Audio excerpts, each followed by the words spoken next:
Celebration Storm, one nation, one storm. Celebration Florida here. My name is Brad Windhorst for Ellwood City Sports. Today we bring you coverage of the Ellwood City Wolverines taking on the Celebration Storm here in Celebration, Florida. It is Tuesday at 4 p.m. JV matchup starts us off today first. But more importantly, this is the official first game of Ellwood City 2022-23 baseball season. Again, folks, my name is Brad Windhorst alongside Dakota Marshall. Dakota, beautiful weather here today. Yes. What's your take so far on our trip in Orlando? We've had beautiful weather, which I love. Yes. So we've lucked out in that department, and everything's gone good so far. Everyone's been accommodating with us and allowing us to set up easily and no troubles. Absolutely, and we actually have received a couple phone calls the past couple of days. We want to do a shout-out real quick because we're going to see them Wednesday, and I hope to get a picture with them and post them thanking him. Humberto, the head coach for the Matter Academy Charter Lions, we're going to see them Wednesday morning. He actually called and talked about our broadcast. He went and watched the Hopkins game. He watched the interviews, and he said they were awesome. So he thinks we're pretty professional. We like to think we're pretty good, but there's always something that we can always improve on. One of the things that we're going to start off right off the bat, it's well known where we're located wise. We do apologize for pronunciations. We will butcher a couple of them. We're going to try our best. We did talk to the coaches to clear up and clarify a couple things, but we'll try our best as we are about ready to get underway. First off is JV at 4 p.m., and then we're going to leave the stream rolling because at 6 p.m. is the varsity matchup. JV starts us off here at 4 p.m., and there will be a little bit of – it's organized. We will not have Game Changer for JV, but for 6 p.m. we will have Game Changer as well. So if you want to listen to us and also open Game Changer and watch the stats, stats do count today. So, Dakota, you're going to earn your keep today, and we're going to work back and forth and make sure we clarify things.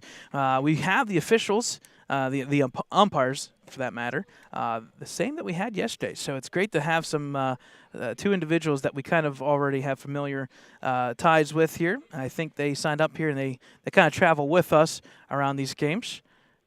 So there is that head coach, Chris Wise, talking, as well as Joe Nardone on front of the screen right in front of us.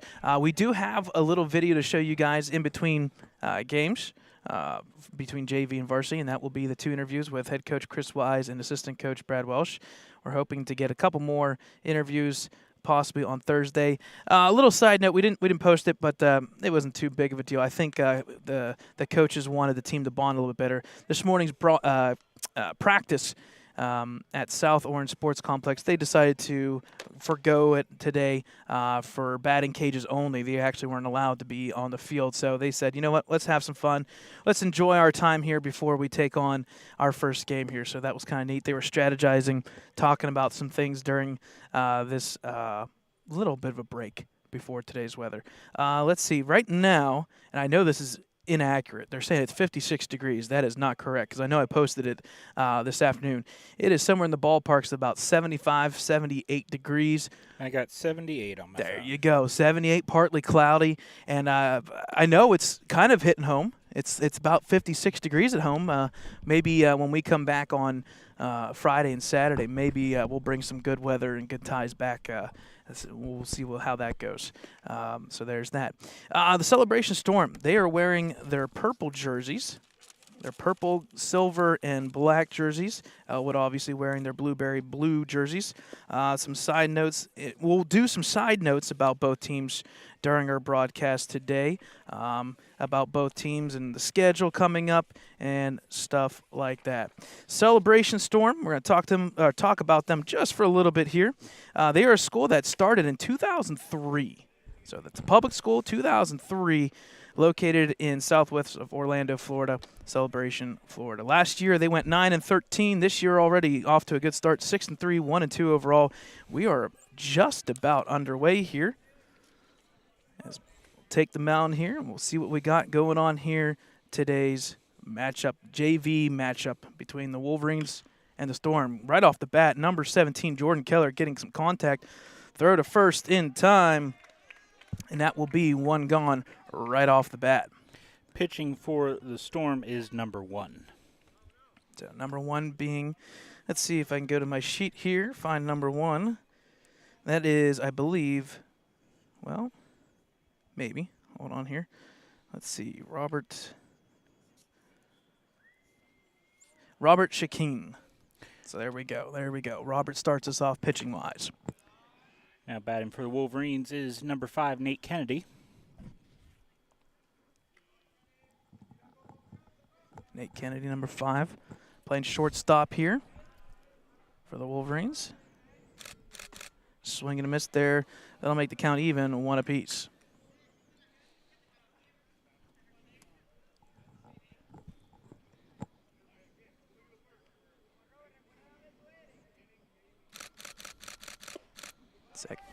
Third pitch there. Swing and a miss, strike 2.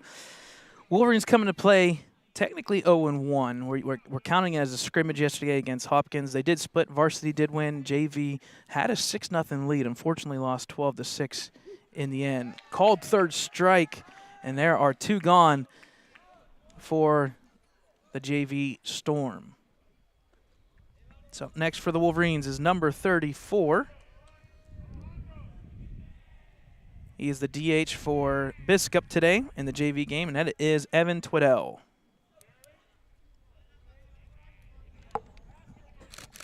Here's the first pitch. A little bit up high for ball 1. That makes the count 1-0 in favor of Twiddell.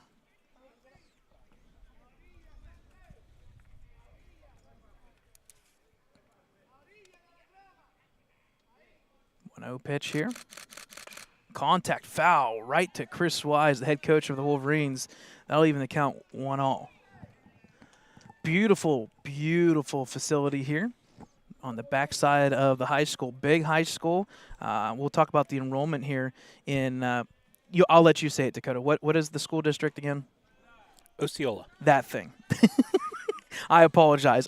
When I read it, I instantly think of Esciola or something like that, so my apologies. For those that don't know, I did live in Florida for 3 years, Absolutely. so I have a little bit of insight on Florida names and Correct. such. We're going to lean on you, Dakota, a little bit more than usual on that end.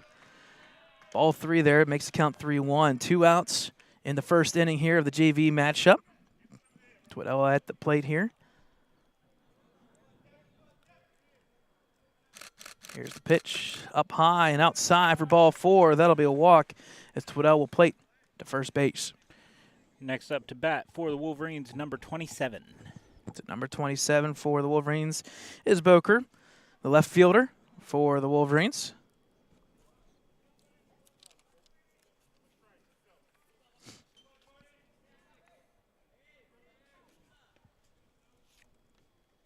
First pitch here, right down the middle for strike 1. So Jordan Boker for the Wolverines here, number 10. Sorry, 27, my apologies. I keep getting the JV varsity numbers matched up. Pitched a little bit up high, but they're going to call that strike. That'll make the count 0-2. So 0-2 count here, 2 outs. Twiddell at first. Here's the pitch by Roberts. Called third strike on the outside edge. That'll send down the Wolverines. They get 1 on via the walk, but nothing beyond that. So we'll head to the bottom of the first. Tie ball game.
All right, folks, welcome back here to Celebration High School.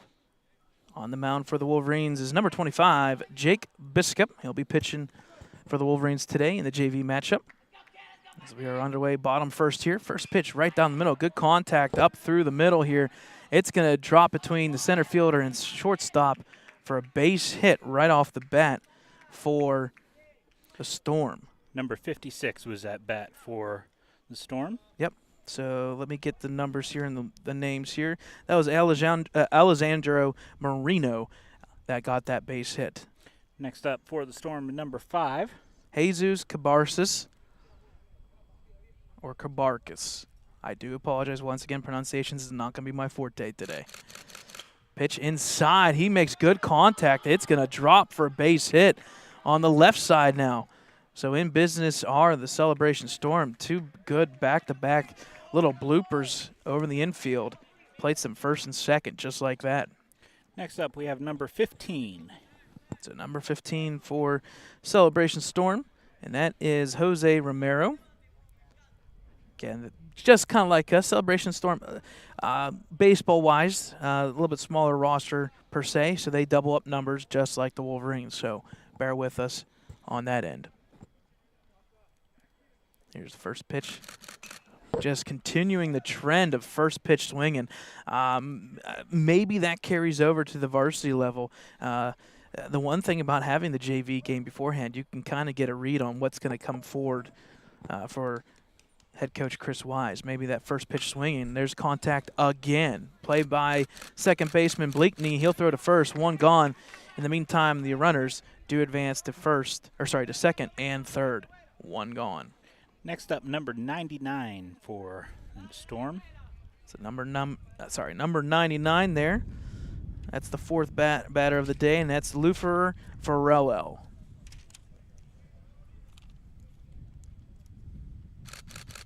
First pitch, right down the middle, strike one.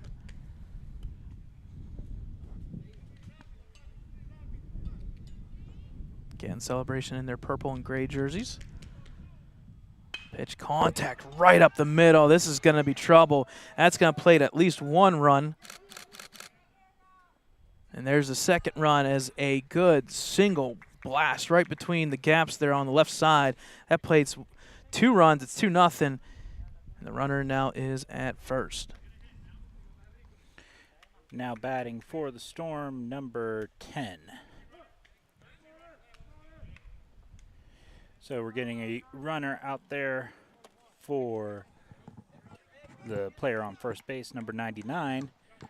And going out to run is, go faster. I want to see your number. 28. Number 28 there. Let's see here. Number 28. Give me a second here to make sure it matches up. Let's see if I can find his name here. There it is. So courtesy runner. Juan Lizardo.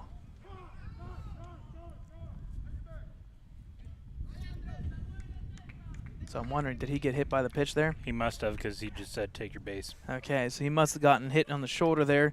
Yep, that's what they're going to say. It hit him on the side of the wrist area. So that'll be awarded first base. And now all of a sudden, Celebration back in action here, first and second with one out. First pitch, contact again. This time it's going to drop in front of the center fielder. Bases are now going to be loaded for the Storm. And I tell you what, it is first pitch striking for Celebration. Let's see, that was Cesar Sabarin. Now batting is number 0 for the Storm. So that is, let's see here. Pop fly right off the bat here. It's in play on the outfield. There's a good catch there over the shoulder catch by the first baseman for the Wolverines. Good catch there. I believe that was Owen Andrews. Yes, it is. Number 12. Yep, so good catch by Owen Andrews. He must have done something to his hair there, I think. So 2 outs, base is still loaded. That was Dag Kraft. Now batting. First pitch swing once again. Pop up to the third baseman. and it just Caught is by caught. the shortstop. Yep, it's caught by the shortstop there. That is Nate Number Kennedy. 5, So Kennedy. the third out there for the Wolverines. So Celebration Storm does some damage here with 2 runs, but give credit to the pitcher there, Jake Biscup, and the defense in the infield to get him out of that jam. Bases loaded, 2 outs. We'll take a timeout here. We're headed to the top of the second inning. We'll take a break. 2-0 Celebration.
All right, folks, welcome back here to Celebration High School. 2-0 lead for the Storm. Leading off for the Wolverines is number 7, Anthony Barbario, the center fielder for the Wolverines. They're going to try and get some runs back here. First pitch down in the dirt for ball 1. Still the same pitcher there, and that is number 1. That is Robert Chikin.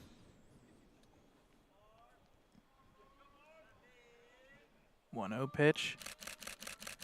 Contact there to the left side, and that's a fair ball. This could be 2 if he gets there. Nope, good defensive positioning by the left fielder, but a base hit nonetheless for number 7, Anthony Barbario. Good start for the Wolverines here. Next up, number 22 for the Wolverines, Lucas Bleakney. We saw Lucas yesterday, number 35 for the JV team. Pitched a really good, solid 2 innings there as the Wolverines were slated a 6-0 lead. Unfortunately, they lost JV game there, scrimmage-wise, 12-6. First pitch down low in the dirt. It gets past the catcher. This is going to put Barbario now at second.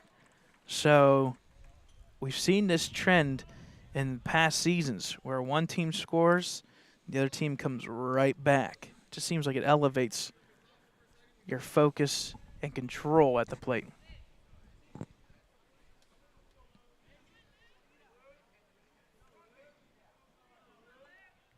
So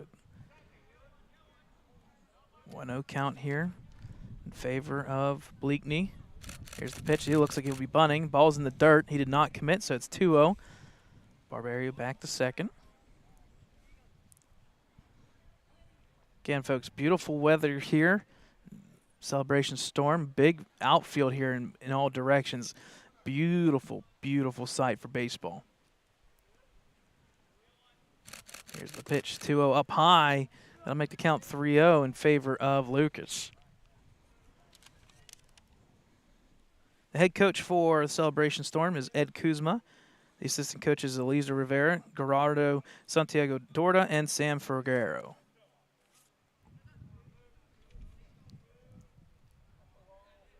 .30 pitch. Down in the dirt, coming right at us. Ball 4. That'll be a walk, but in the same time, Barbario can advance, and he will to third base.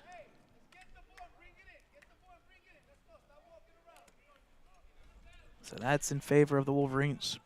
Now batting for the Wolverines, number 33. That looks like it's Rosansky. Yep. So number 33, Jackson Rosansky, playing third base today, as we saw yesterday as well.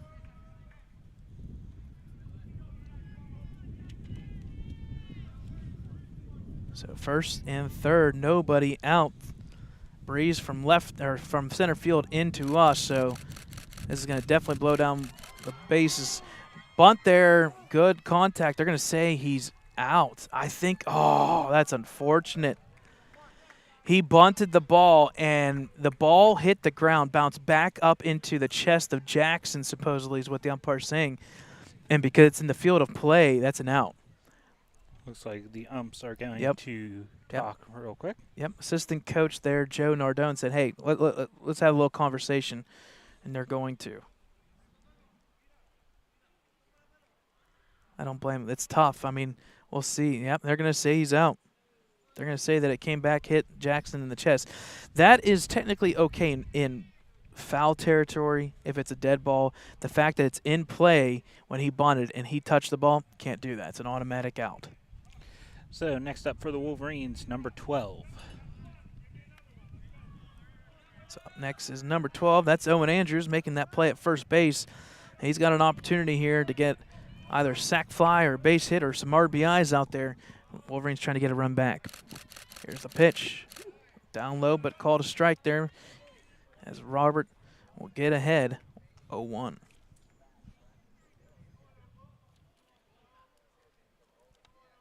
So Shakin on the mound here for the Storm. Here's the pitch. Right up the middle. No swing there by Andrews, and he falls behind 0-2. Got to shorten the bat. He chokes the bat up a little bit here. All he needed to do is get some contact. So 0-2 count. Here's the pitch. Up high. Makes the count 1-2.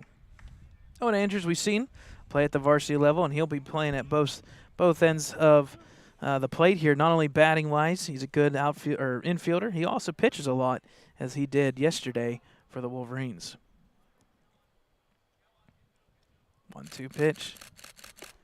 Oh, just outside for ball 2. That'll even count 2-all. Pitcher's calling for time. We'll get a mound visit.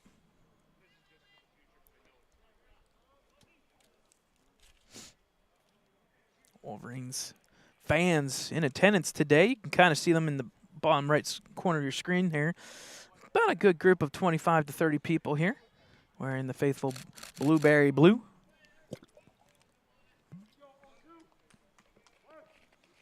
All right. Back to the action here. 2-2 count. Only one out. Here's the pitch. Outside. Called third strike. That one seemed just a little bit outside, but they'll call it. Why not? Make them swing. That's 2 gone, and chances of some runs here for the Wolverines. They got to get something across the board. Next up is number 1 for the Wolverines. And that is Dom Hogue, who's playing right field today. Here's the pitch. Down low, called strike. Makes the count 0-1.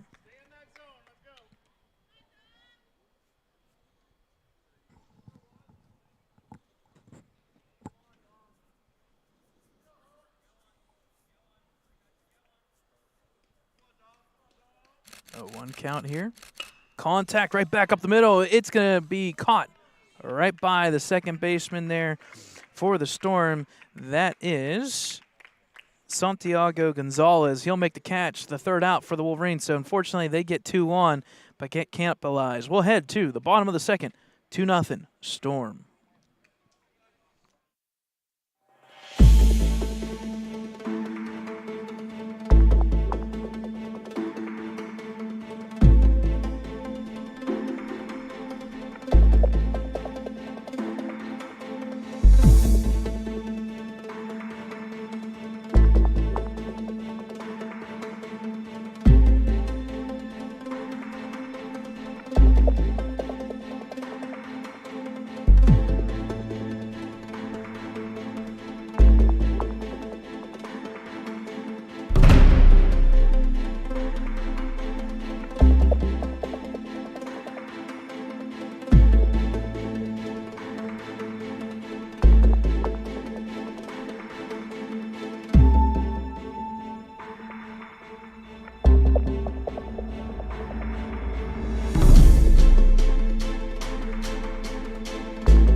All right, folks, welcome back here. Leading off for the Storm is number 1, Robert Shakin, keeping the trend. That is 9 straight batters. All of them literally swung at the first pitch.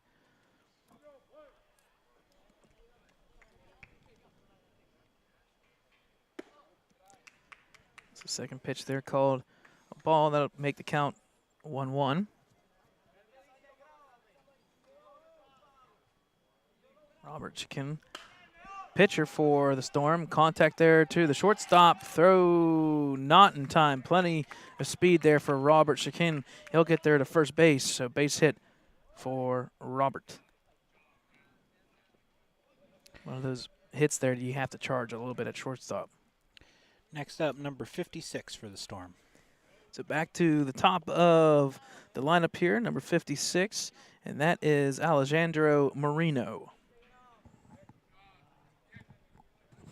So they're doing a courtesy runner for Yep. the pitcher here. Catcher officially. Yep. So this is the catcher here. No. Yep, Number 99's catcher. Number 1's pitcher. Correct. My apologies. They got the symbols backwards. So number 12. Let's see if we can get a number or a name here.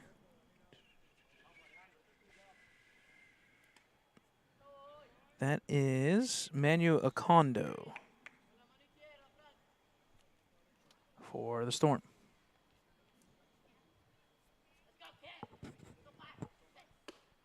Pitch high and up inside for ball 1. That'll make the count 1-0.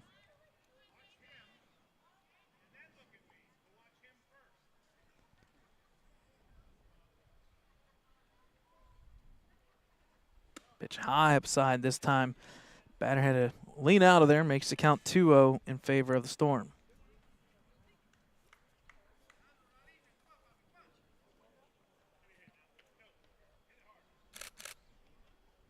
Pitch. Contact this way, straight behind us. Hopefully right behind us. Heard the trees, so that went back into the tree line here. Foul, that makes the count 2-1.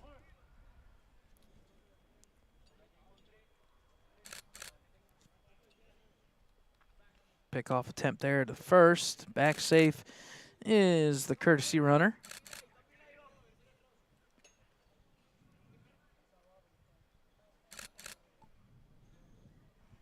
Two-one pitch. Contact, but fouled off of the arms there. I'll make the count 2-all.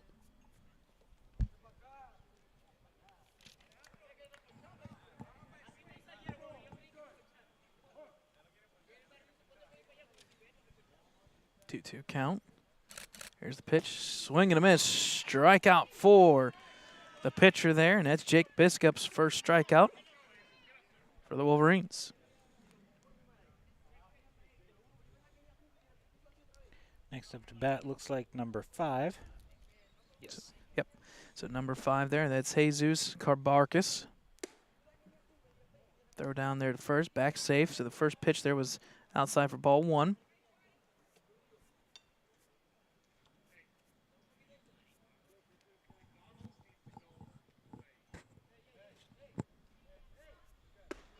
Pitch inside. A little bit high there, makes the count 2-0.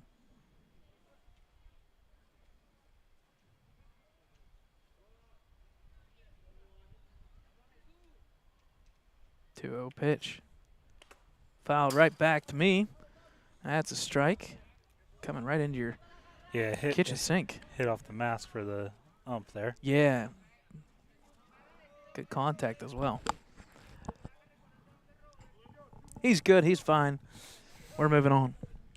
This would be a perfect time for a double play here for the Wolverines if they can get one. There's the pitch. Contact foul. It does clear. It hit Into the top. trees. It hit the top post. I thought it was going to drop. It hit the top post. It still made it over. So back to 2-2 count. That one's into the trees Yeah. as well. Here's 2-2 pitch. Contact there down the third base line past Jackson Rosansky. That'll be a base hit. That was perfectly placed. There's not much you can do other than try to play that line. That was pulled right to the right side of the plate. So back in action of the Storm, first and second now. Next batter up is number 15. And that is Jose Romero for the Storm. We can officially say our Gator count is still 0. So for those who are kind of having a chuckle out of that one, Foul ball. Heading over towards the softball field. Gator count is still 0, and it's going to remain 0, that's for sure. We did see the sign, though, for baby gators coming down. We thought about stopping by, and I was like, nah. Actually, you know what? There is a gator count. I see gator count of 1, and that is the John Deere gator that's all the way out in, at the school. Pitch. Oh, just missed upside. That'll make the count 1-all. Just a little bit up high. Baseball field here. Softball right beside us. Pitch outside. They have softball going on right now, warming up. They also have lacrosse in front of us to the left as well. So a lot of movement around this area, and I know soccer was practicing on the football field. Contact there to the second baseman. It goes real hard. Throw in comes in. That's going to keep the runner from scoring, but the bases now are loaded for the Storm, and the contact hitting is alive for Celebration. Next up is number 99 for the Storm. So up next is number 99, and that is Lufer Villarello.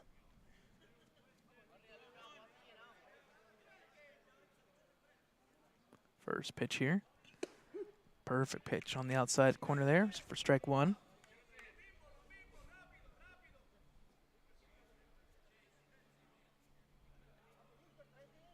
That 1 count.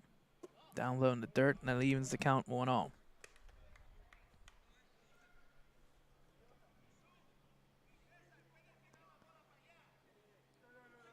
Oh, there, call time there real quick for the catcher, number 17 there. Yep, Jordan Keller. 1-1 pitch. Contact right back up the middle. This is going to be trouble. Splits the right fielder and center fielder. They finally pick it up. There's 1 run. There's 2 runs. And they're going to keep it at 2. So the score now is 4-0 Celebration Storm. And they set up for second and third as well with only 1 gone. So courtesy runner for the catcher this time, as number 28 will go out to second base. So 28 there is Juan Luzardo. We've seen him already today. And your next at-bat is number 10. So number 10 there. And that's Cesar Sabalrin. First pitch outside for ball 1.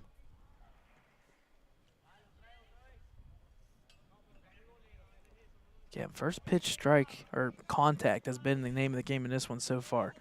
There you go. First pitch in the middle there, contact. It's going to be caught by a second baseman there, and that's Bleakney for the second out of the inning.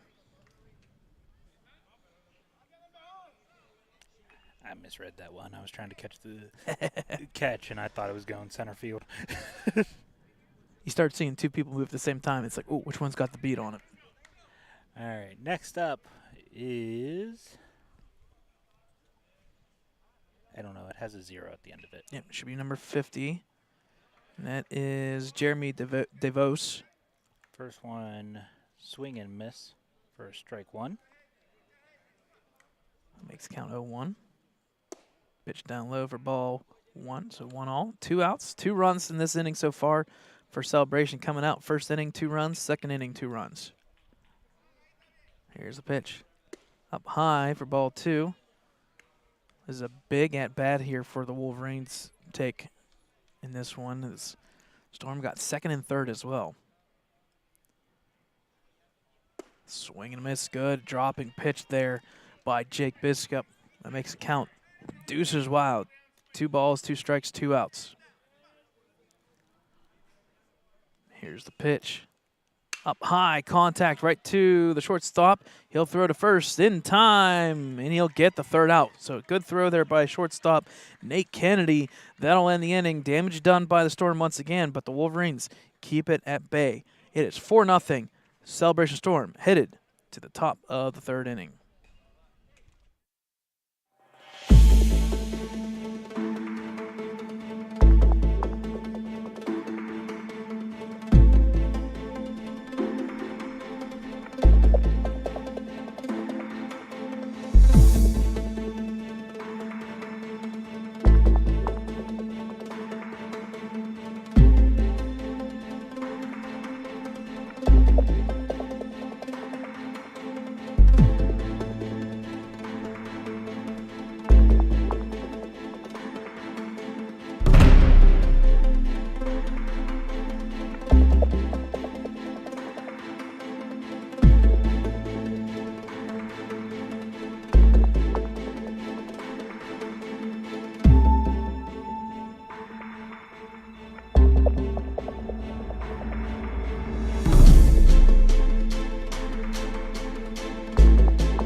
All right, folks, welcome back here. Top of the third here. Leading back off at the top of the lineup is number 17, Jordan Keller. First pitch here. Right down the middle for strike one. Robert Shakin gets ahead once again.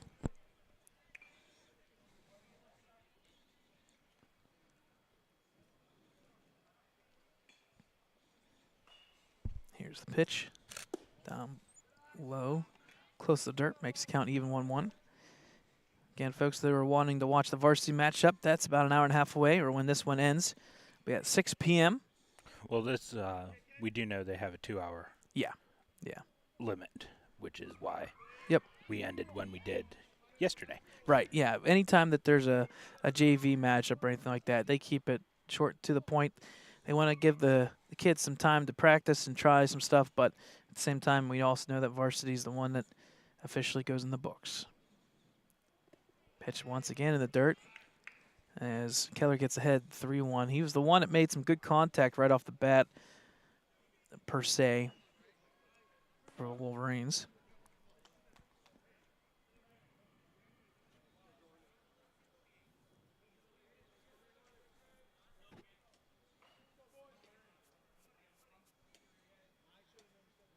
Three-one pitch.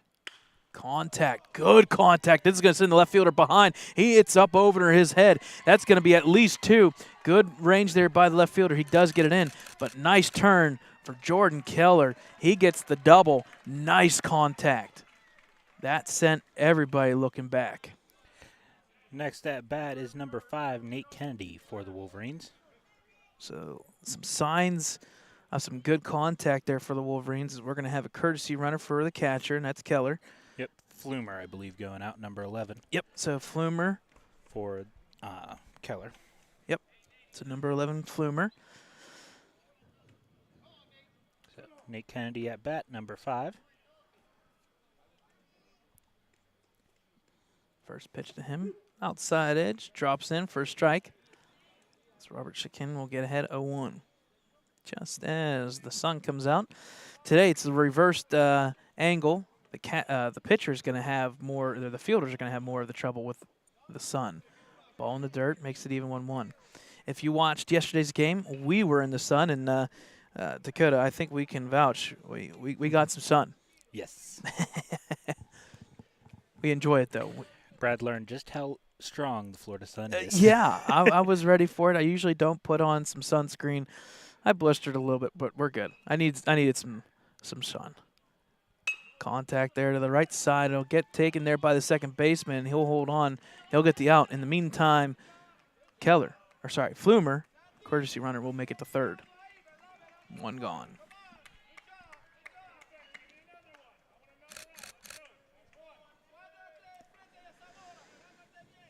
Next at bat is number 34, Barbario. Evan Twiddell. Yep, he's the DH for Biscup. That's right. First pitch, contact once again to the second baseman. This is going to play to run. So good job. Oh, and it gets past the first baseman's glove. So Twiddell will roll in there at second now officially. Still 1 out. And in meantime, Flumer does come across the board, and that makes it now 1-4. Oh, they're advancing him to third. Oh, wow. They're going to say that went out of play, and he was already around the plates or base. So they're going to give him third base, in fact. And that's huge. That's crucial because number 27, Jordan Boker, comes up, left fielder. He gets anything in the infield deep enough, he could play another. First pitch up high. He thought about it. I like what he did there. He held off. That pitch was high. He dropped in for a strike. That's a pop-up waiting to happen.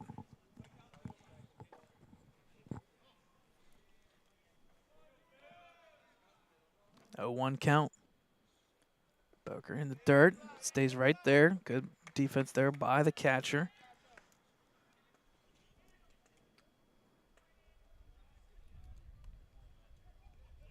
Good stop by, if I can figure out location here, Lou for Varelo.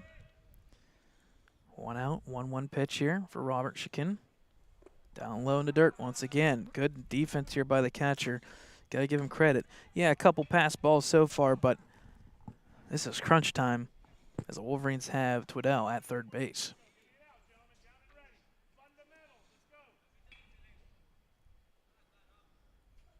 Two-one pitch. Just dropped. Oh, they're going to call that strike. Wow. So 2-0. Yeah, 2-2 pitch. I thought it was just a little bit low. I'll give credit for that dropping little sinker. 2-2 count. Here's the pitch. It drops, swing and a miss. It's in the dirt. This could be a strike 3 attempt here.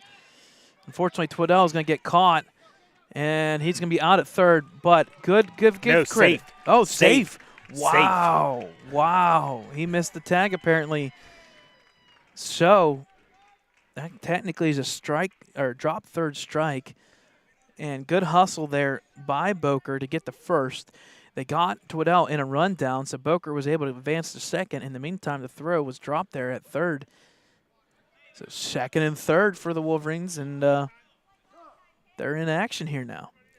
As Celebration Storm calls a timeout. Yep, we'll call time here, and they'll. Looks like they're going to have a pitching change, actually. We'll see if we get official pitching change or not. Oh, wow, I like this. They call time, and they bring everybody, and they even bring in the outfield. I like this. That's awesome. All right, folks, we'll take a little bit of a timeout here with them. 4-1 lead for the Storm, but the Wolverines looking to bounce back.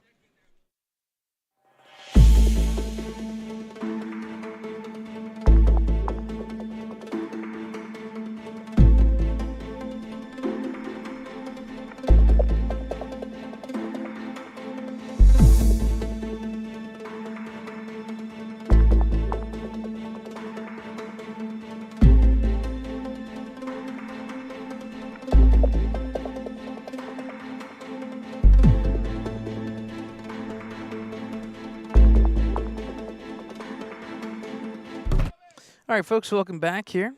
Robert Shikin will continue to pitch here. Just a timeout for the team. They called in the infield and the outfield. Kind of neat to get a little bit of a perspective for everybody. First pitch here. Contact to the shortstop. This could get at least run. It will. Advancing. It's safe at first is number 7 there. That was Barberio. He's safe at first. And on that throw, Boker made it to third. So nobody out, everybody safe, first and third, and on top of it, a run scored. Yep. So next up, number 22, Lucas Bleakney, the second baseman for the Wolverines. So good inning here for the Wolverines. 2 runs, only 1 out, first and third. The only thing you have to be careful about here, it's a double play.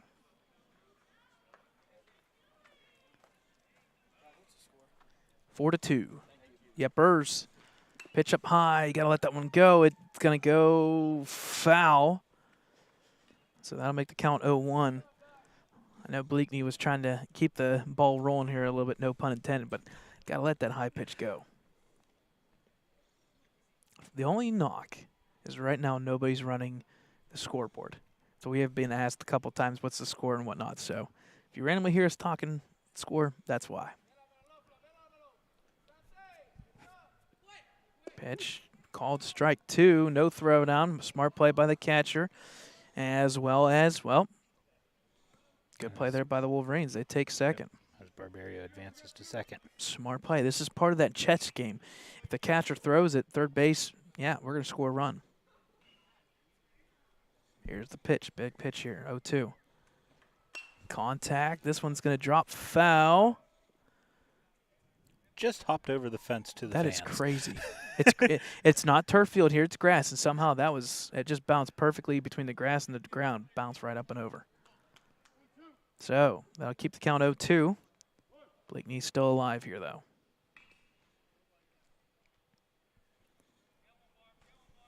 Here's the pitch. Good contact there by Bleakney. That's going to score a run. Let's see if he gets the save. He does. Hey, they're going to call him safe at first. So now first and third once again, and a run scores. It's now 4-3. Next up is Jackson Rosansky, number 33. Let's keep it running here, boys. Good comeback here for the Wolverines. Starting to get back into this one. They're starting to attack the pitcher here on those pitches that are right over the plate. They usually take, and I don't want to give away Wolverines what they do, but everybody does it. They take about an inning to see what the pitcher's got, see what he's throwing, and they adjust. So here's the pitch. Down low for ball one. No throw down once again. Good base running by Bleakney. He'll take second. And Bases are second and third once again for the Wolverines. Yep, and it gets them out of that double play possibility as well.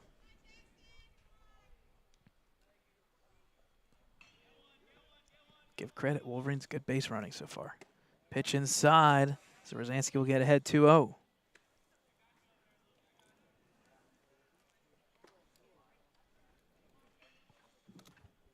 (4-3).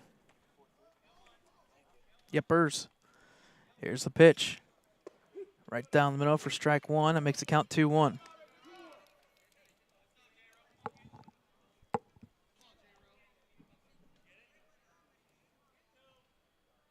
(4-3) count. Sorry, 4-3 score. Nice try, Brad. Foul ball. 2-2 count. It's only our second broadcast of spring. We'll let it slide. That's the sun talking to me, apparently. We do have the tree line here, which is perfect. It's right up above us, so we're in a nice shaded area. Solid 80 degrees right now. Here's the pitch up high. It'll stay up high. That'll make the count full 3-2. And Robert Shakin, his control has kind of gone a little bit too. Well, you could tell the batters for the Wolverines have gotten to him and struggling a little bit here in this third. He'll step off and reset. Just anything in the outfield right now, even if it's an out, will play another run for sure, tagging up wise. There's the pitch. Contact foul. Jackson will stay alive. Good battle here by Rosansky.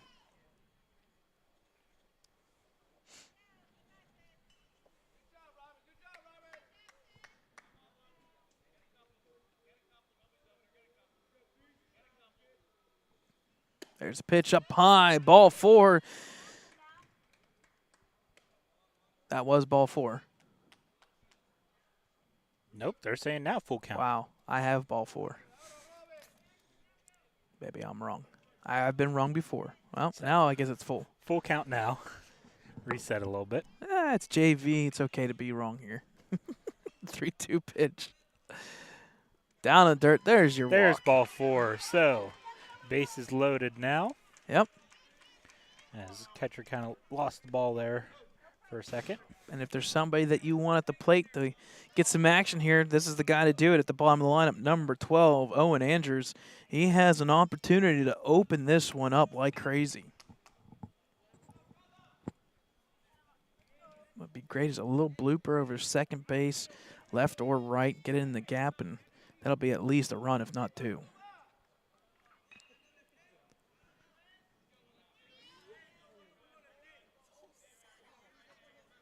Here's the pitch.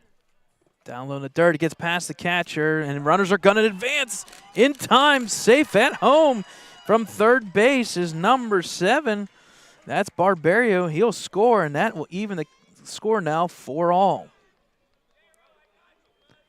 I got him coming in. Nice. And on the same token, both runners advance to second and third. 1 out, 4-all ball game. So, Celebration takes another timeout here. As the catcher just goes up to talk to the pitcher. Got a little bit of a rain cloud right above us. And don't think like that. We'll be good. Like I said, Florida weather's different. Yes. Yes, it is.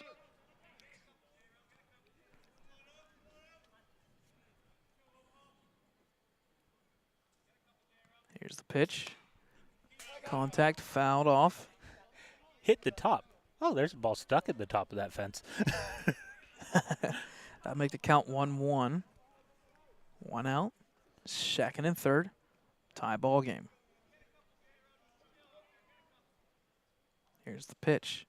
Outside. Makes the count 2-1 now in favor of Andrews.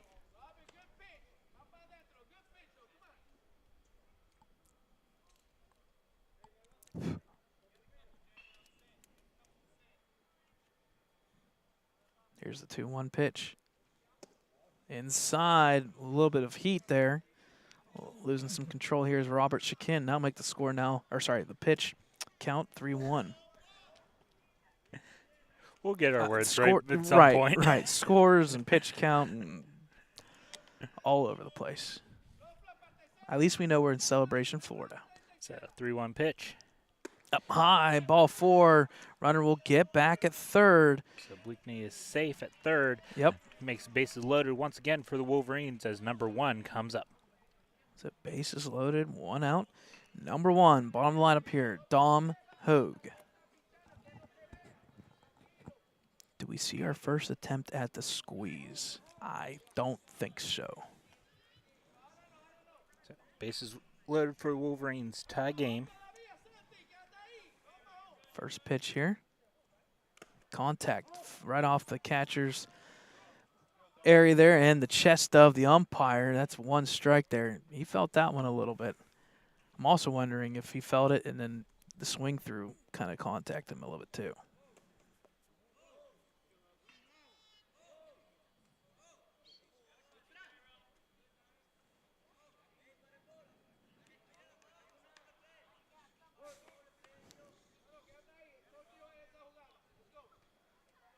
All right, 0-1 count. Here's the pitch.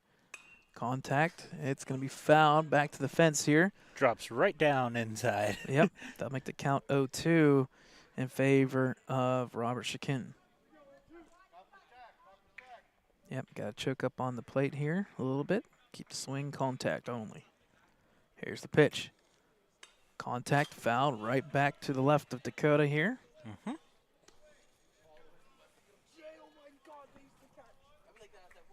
At least I have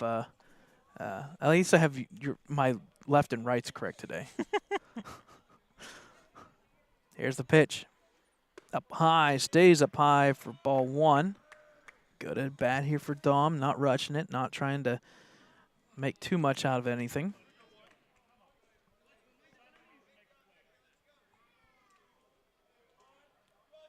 One-two pitch. Outside, that'll even the count. 2-2.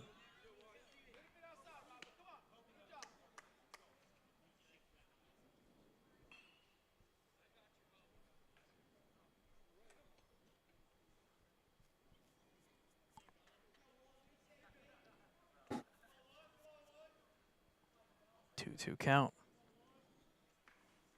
Contact fouled again. Good hacking here for Dom Hogue. Staying alive. The ball likes that corner. He does. It does, yeah. It does. Pitcher steps off. Yep, time called.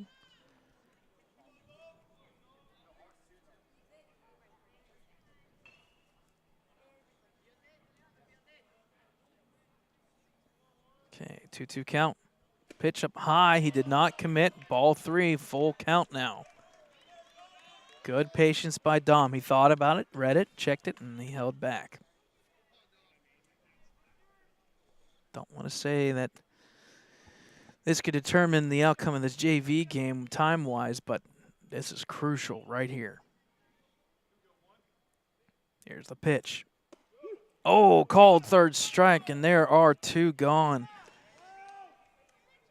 Fortunately, did not swing on it was Hogue, but good at bat. Made the pitcher earn it there, and, well, it's an out, but still have an opportunity here and going back to the top lineup. Jordan Keller has made some good contact today. He had that double in the last inning. First pitch to Keller. Up high, ball 1.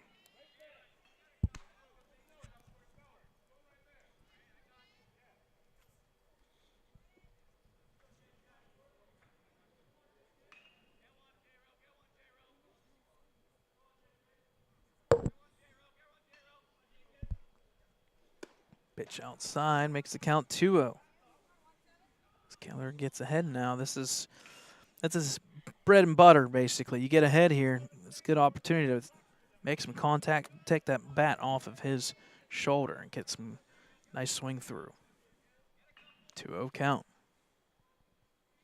Down low, ball 3. Robert Sakin is in danger of walking in a run here, and a big, big opportunity for the Wolverines.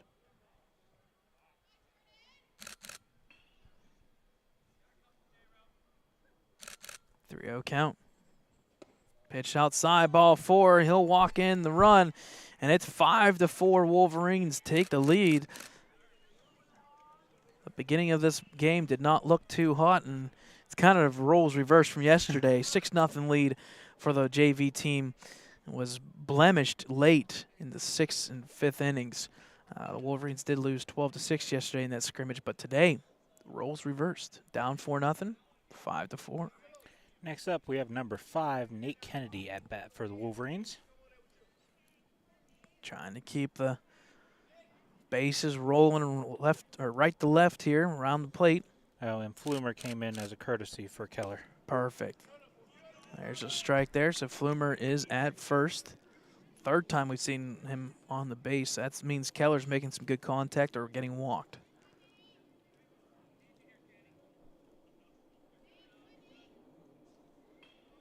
Oh, 1 pitch. Up high, right in the middle of the zone. That makes the count 0-2. Looks like Nate's going to have to choke up a little bit and take the bat off the shoulder.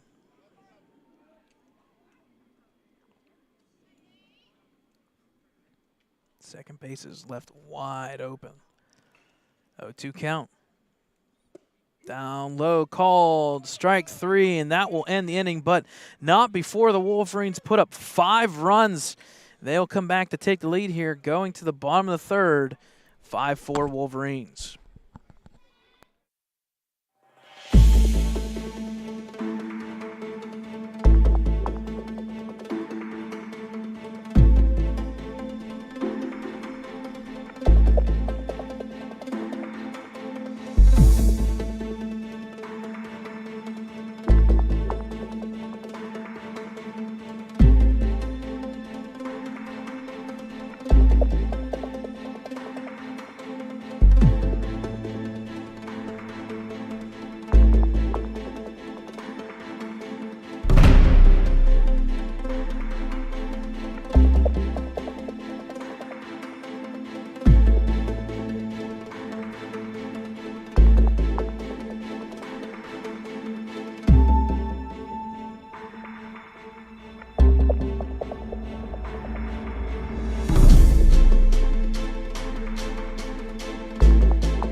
All right, folks, bottom of the 3rd here. 5-4 lead for the Wolverines. Swing and a miss there. Good start here for the pitcher, and that being Jake Biscup. First at bat is number 0 for the Storm. And that is Dag Kraft quickly. Second pitch there out up and high for ball 1. I'll make the count 1-all. Wolverines plating 5 runs there in the top of the 3rd, taking the lead. And you got to slow down here just a little bit, Kennedy. Or sorry, Biscup. Just slow down, relax a little bit. Mag's running for the ball. Yep. Good hustle by number 11. He's got his, I think he's looking for some sun, too. He's got the. Oh, most of the varsity team is. They're absolutely trying to even it out. I don't blame him. Listen, this may be the most sun we see until June in our liking. 3-1 pitch. Speeding up the process here. Called strike. That'll make the count full, 3-2. Jake speeding through these, not wasting any time. I like it. Here's the pitch. Down low, ball 4. That's the only knock. If you're going to speed it up, got to be careful with control. So next at bat is number 15 for the Storm.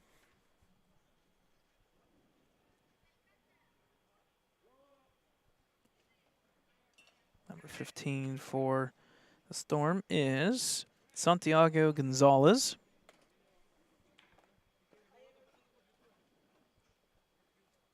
Contact there, back in the middle. That was struck hard, but the left fielder makes the play. Nice catch there by Jordan Boker. He'll hold on, throw back to first, and not in time, but they do get the out. That was a screamer. Wow. Good catch by left fielder Boker, and that makes it 1 out for the Wolverines. So now batting, batting is the pitcher, number 1 for the Storm. Yep, Robert Shakin. One of the lefties on the team. Haven't been keeping track. I think he's the only one so far, maybe not. Right back to the shortstop off his glove. You got to make that catch there, bud. He'll hold on, so runners don't advance beyond first and second, but that's one you're going to want back. Next up, number 55 for Celebration. That was hit right. I mean, 56, excuse me. Yep, that was a tough hit. It was hit hard, and it was bending to the left on Nate with that left glove. So courtesy runner for the pitcher as number 12 goes to first base. Yep, and that being, we said, was Frank Mendoza, the second, number 12. So first and second for the Storm, 1 out.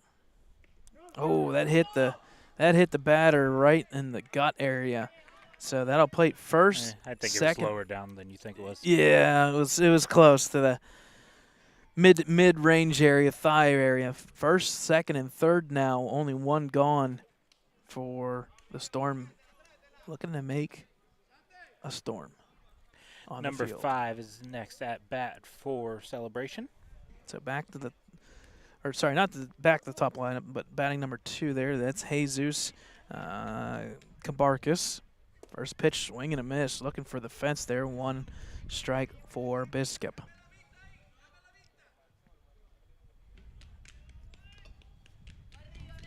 A 1 pitch. Up high and outside for ball 1. Evens the count 1-1. No rain from that cloud, but we are getting some breeze out of it. Contact there, fouled once again. That makes it count 1-2. The reason why I say that, it's coming from center field in, although the flag out at center field is going from right to left. But we are feeling the breeze straight on. That's going to blow the ball back to the field of play. So 1-2 pitch for Biscup. Swing and a miss. Strikeout for Biscup. A big one. 2 outs. That's his second strikeout of the game. Now up to bat is number 15. So number 15, that's Jose. Let's see if I can find it. That is Jose Romero. So base is still loaded for Storm. Contact there, right side. That's in play. That's going to play at least 1 run. They're going to send the second one. Plenty of time. That's going to be 2 runs there. Good contact by the batter. It's now 6-5 Celebration.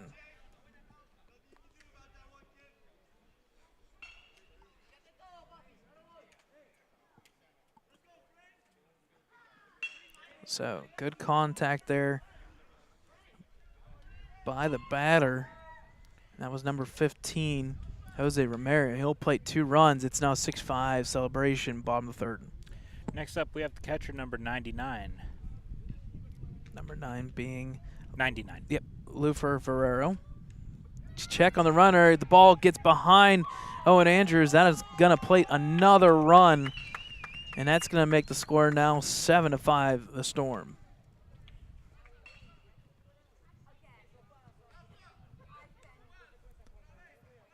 Not necessarily the best inning here pitching-wise. Storm making good contact and making some good at-bats count. It's now 7-5. Storm.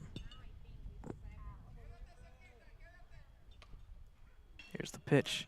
Contact this time to the right side. This is going to lean into right just beyond. past the Ellwood fans. Yeah, just over just the bleachers. barely over the bleacher. The runner was going at second, but he'll have to come back.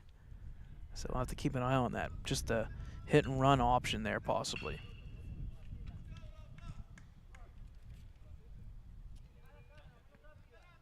Oh, 1 count. Here's the pitch.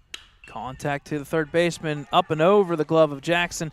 This will be taken by left fielder. It's going to be first and third for the Storm.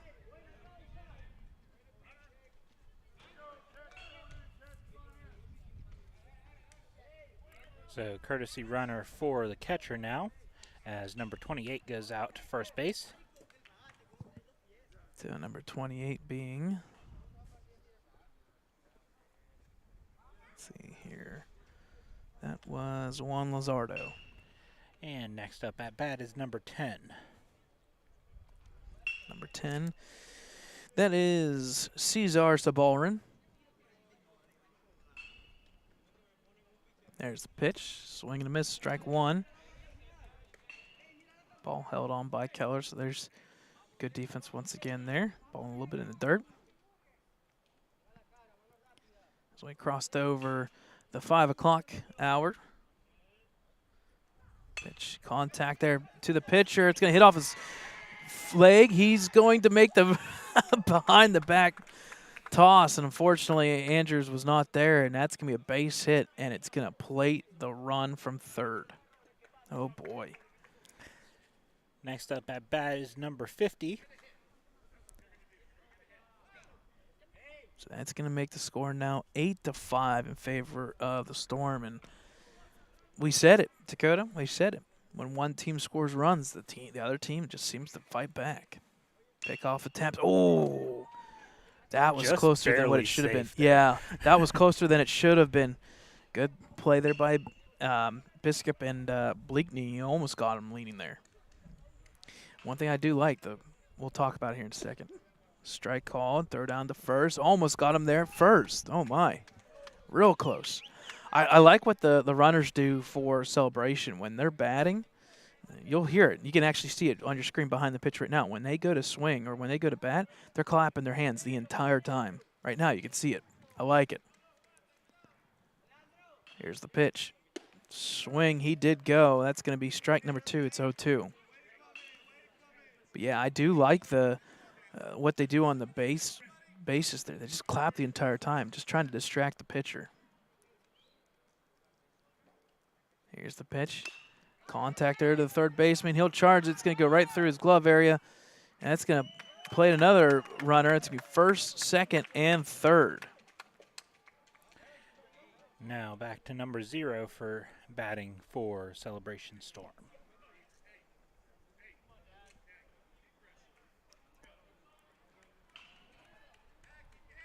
So 8-5 lead here for Celebration. Bases loaded, 2 outs.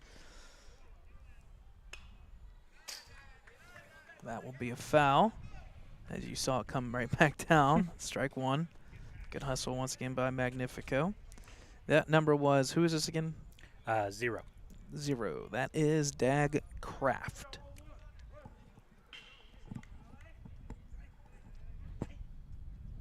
Oh, 1 count. Just outside. That'll even the count 1-all. Big opportunity here for the Storm to broaden the lead here from 8-5. 3-run lead so far. Pitch there right down the middle. Strike 2. I like what Biscup is doing here. Kind of speeding up a little bit, trying to get ahead of the the batter's cadence. Here's the pitch. Up high, ball 2. Evens the count, 2-2.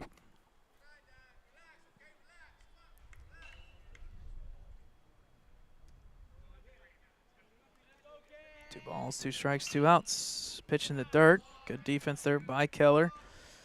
That means the runner at first will be able to run here, as it's 3-2, 2 outs.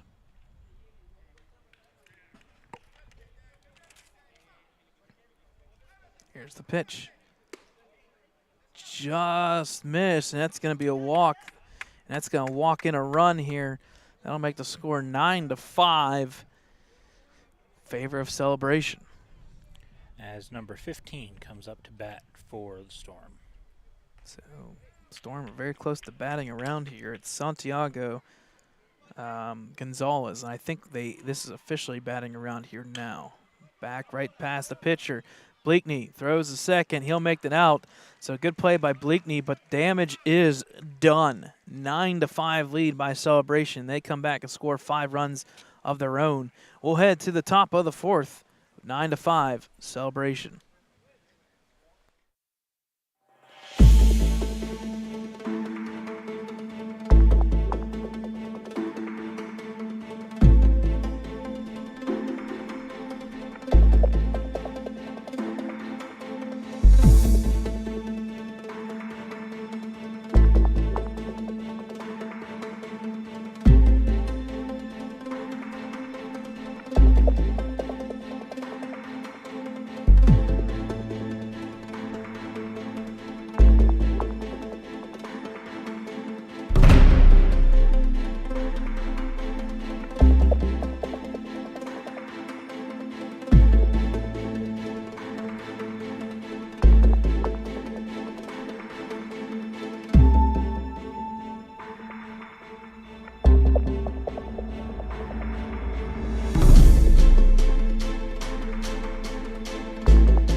All right, folks, welcome back here. Top of the 4th, 9-5 lead for the Storm as they stormed back 5 runs there in the bottom of the 3rd to even up with the Wolverines 9-5. I'm glad you amused yourself. Listen, I gotta find ways, right? Number 34 is at bat for the Wolverines. That is Evan Twaddell. Pitch this time called strike. I'll make the count 1-0.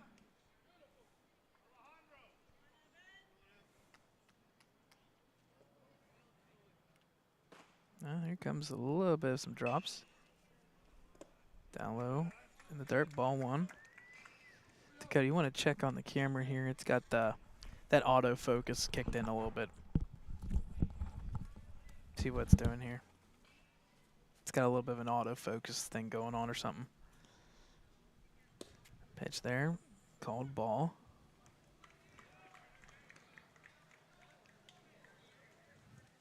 You see it spinning or something? That's not on your screen? Well, let's see. Oh, that's on my screen somehow. Wonder what that means. Do you know what that means? Neither do I.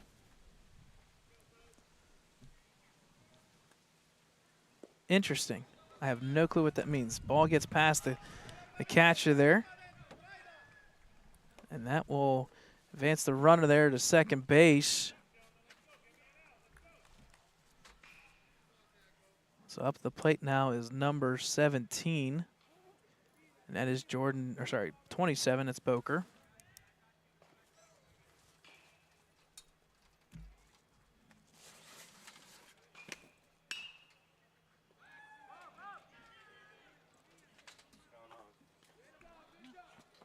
So good contact there by the Wolverines, but an out is made. That'll make the first out for the Wolverines with Twiddell at second.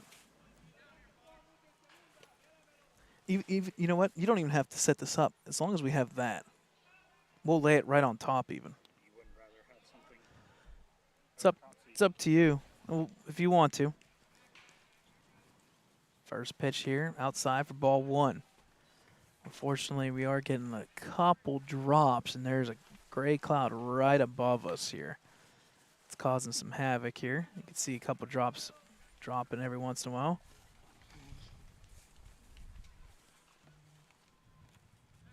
Pickoff attempt, back is Twiddell. I have no clue what that is either, though, unfortunately.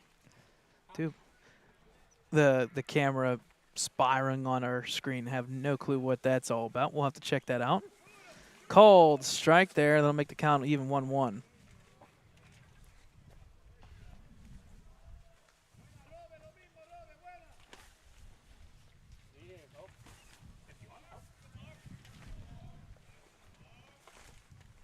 Pitch there, down low in the third. That'll make the count 2-1.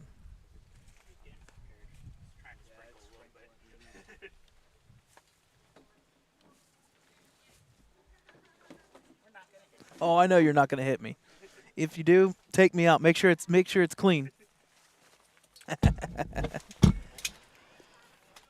Pitch there for a ball. That'll be ball 3. So 3-1 count.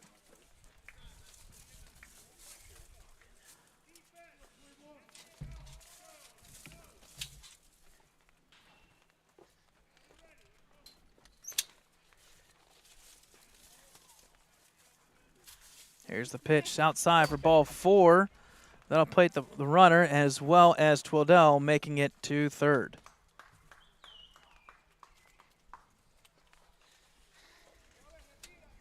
You want to raise it up one level? Yeah, raise it up one level if you can.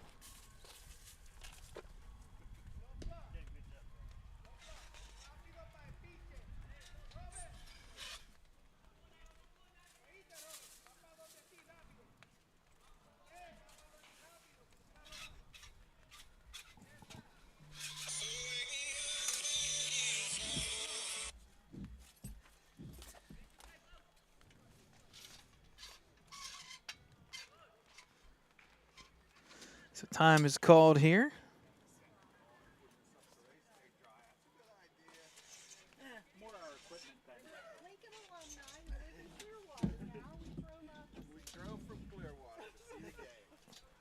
So we'll take a timeout here as they call a timeout on the mound. We've got runners first and third with 1 out in the 4th.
All right, folks, sorry about that. We apologize. We're setting up our canopy here for a little bit, just for coverage. Dakota's going to continue to search here a little bit to see what's going on. We have never encountered this in my 6 years of broadcasting. I have never seen a spiral on the screen. We do apologize. It's literally right in the middle. We'll check it out, see if we can figure out what's going on here before too long.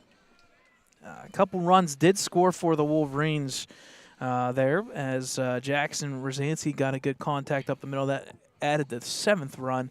It's now 9-7. Wolverines starting to battle back.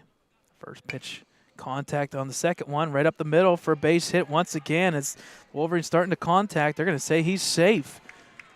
Safe, and it was off the plate there at second, so it's going to be first and second now for the Wolverines. Still just 2 outs.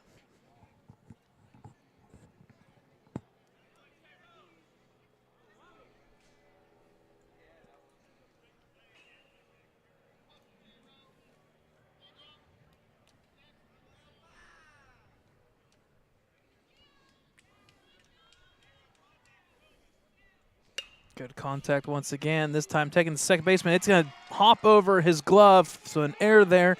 And Jackson Rosansky is going to make his way home. It's in time, safe. A run will score, and the runner at first advances to second in the same token. So run for the Wolverines makes it 9-8, and now bases second and third. Wolverines are in business.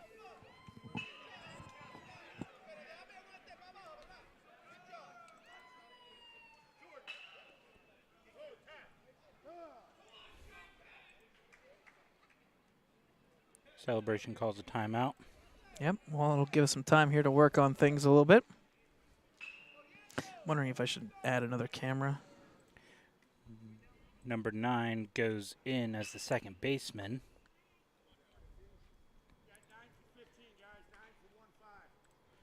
So number 15 comes out as number 9 will take second base now.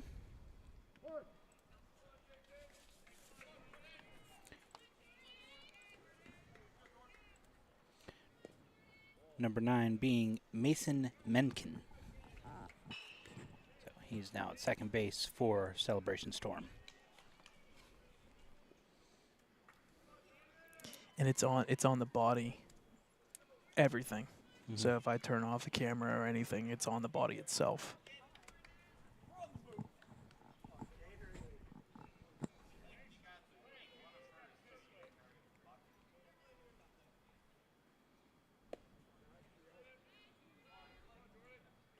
That makes it count 2-0. Favor of the Wolverines here.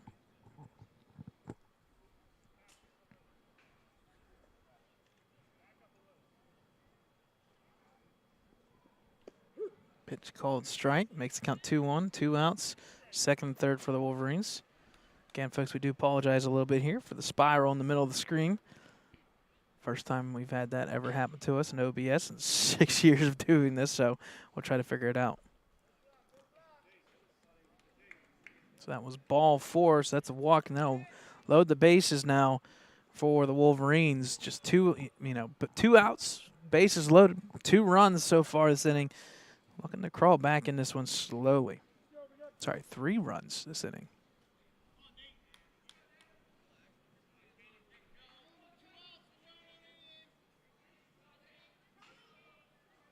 First pitch here.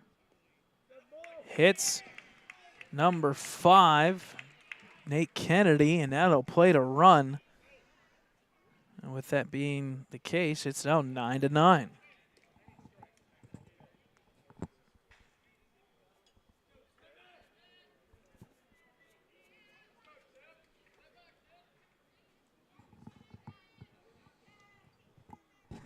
I'm not seeing anything. I wonder if we're going to have to close OBS and restart it. Possibly, but that'll also end a stream if you close OBS. Can we keep YouTube live? Would that carry over at all? If I restart OBS, kick it back in, wouldn't it just go blank and then kick back in? As long as you have OBS set to not auto stop, or YouTube set to not auto stop. I don't. You would have to turn it off so it doesn't auto stop. Yeah, I don't have it set. I have it set to stay on until we turn it off. Remember, we set that so it doesn't do that. Yeah, it disconnected completely. All right, we should be good now.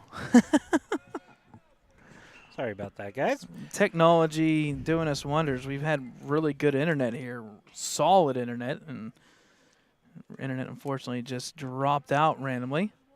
It's a 3-1 count for who we got at bat? We still have the spinning circle of the storm right in the middle of our screen. So number 27 gets walked. Yep, that'll play another run. They'll make it now 11-9 Wolverines. As Flumer comes in. Keller must have been out there. So now batting is number 7, and that is going to be Anthony Barbario. I think we're going to have a pitching change here. So I'm wondering. Timeout by Celebration. Yeah, I think we're going to take a timeout too. Do you think close OBS and then restart it? Maybe see what happens? Yeah, we're going to try it. So just bear with us, everyone. The stream will stay up. It'll probably buffer for a little bit as we are trying to relaunch, but just stick with us and we'll be right back. You should be good because it shouldn't have ended. Right. Well, we purposely went in the shade, but then it started to sprinkle, so I had to protect his equipment. It came back again, unfortunately. What in the world is this? All right, folks, we'll take a timeout as well and see what's going on here.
All right, folks, welcome back here. Foul ball hit down the line there, makes it foul, makes it 0-1 count here, 11-9. We've gotten it somewhat figured out here. We do apologize once again for those who are watching. This is just the trend. We make it happen. We make it. That's why we do JV first. Let's be real. As I missed that count for that call. He didn't give me what the count was yet, so We're gonna assume that it's 1-1. Pitch in the dirt. That should make it 2-1. That's number 15 pitch now. That's Jose Romero.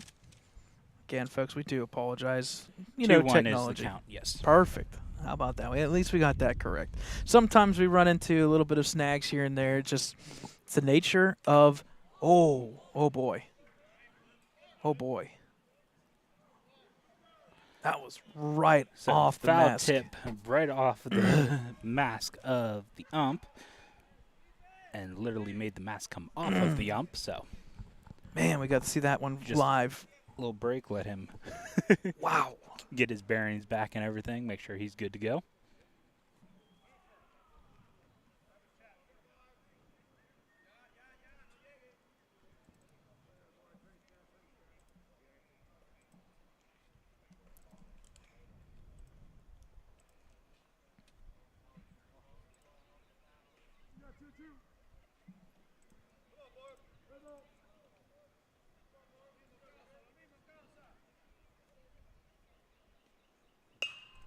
Contact there, back up the middle.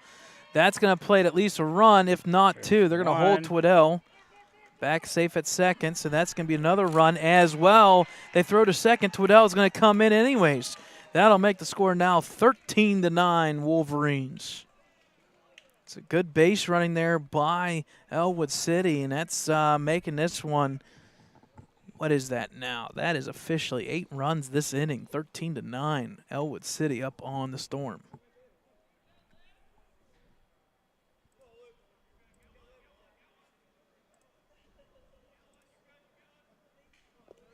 Pitch in the dirt, gets past the catcher, throw down to third in time, but it's up high.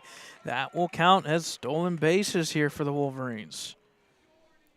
So Wolverines now at second and third with number 22, Lucas Blakeney, up at bat.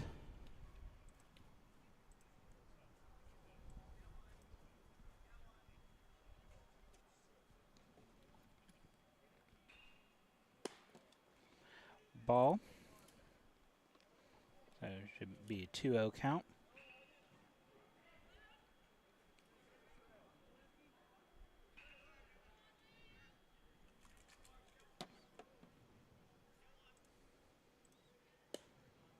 Ball 3.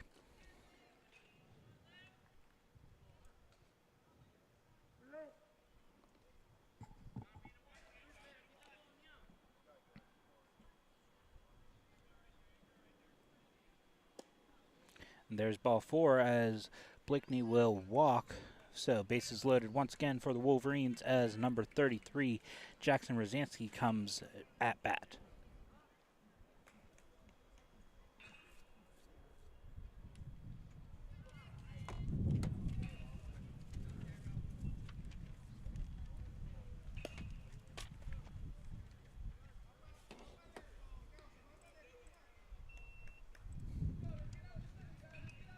I don't think you want that to be.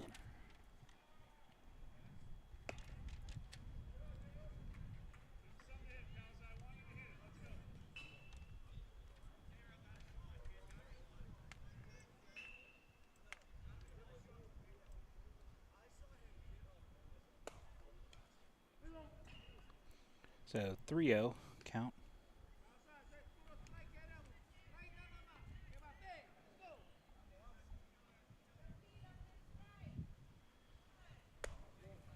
There's ball 4 as another run will be walked in for the Wolverines, making it now 14-9.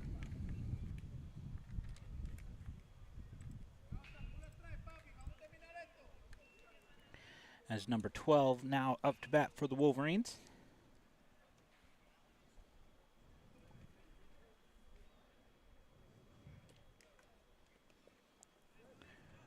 Ball 1.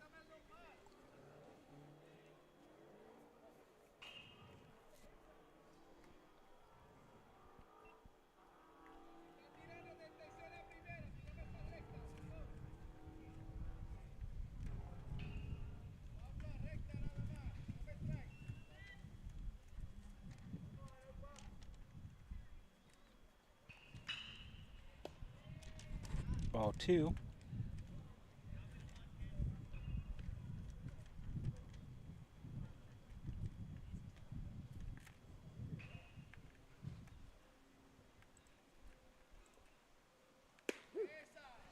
Strike 1. So 2-1 count now for number 12, Andrews.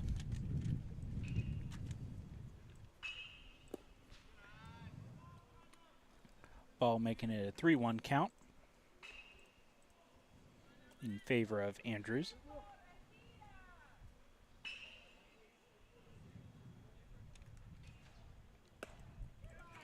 And there's ball 4. So that'll be another walk. Brings the score up 15-9.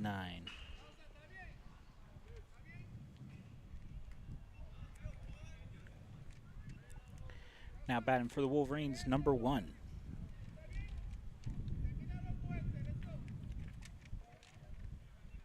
I think I'm going to need to stake this tent down too. First pitch is a ball.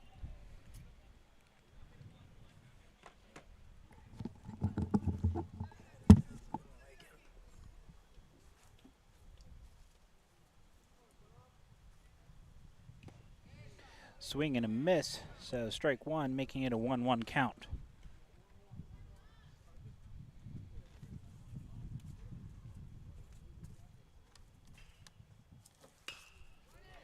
And that's good. Gets to first baseman, so that will be the third out. So we will go to break right now as we go into the bottom of the fourth. We'll be right back.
All right, folks, welcome back here. First pitch by the Wolverines, ball. Second pitch now is ball as well, ball 2 for Jake Biscup. We are almost set here. We had it, and then we lost it again. But, hey, at least we got rid of the circle on the screen. Ball down the line is foul. That'll make the count now 2-1. But working out some kinks here. So far, we're doing something right. We'll put it that way. So 2-1 count, 15-9 Wolverines putting up some runs across the board. 10 runs, looking pretty darn good as of right now. The big thing is you want to close this one out, bottom of the fourth. We're about 15 minutes away or so from the varsity game here. Here's the pitch, right down the middle, strike 2. They make the count full, 3-2.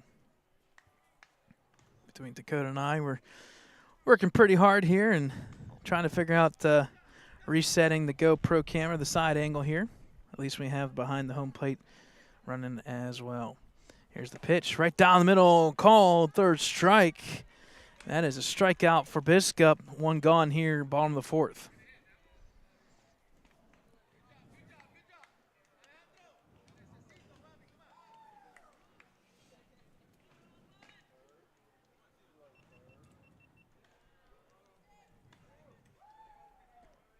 Here's the pitch by Biscup. Outside in the dirt, ball 1. Makes the count 1-0. Clouds have kind of rolled through here, so looks like blue skies from here on out for a while. Contact foul. Drops right in front of us again. Makes the count 1-1. The lights came on in the field here. A little bit darker at the moment.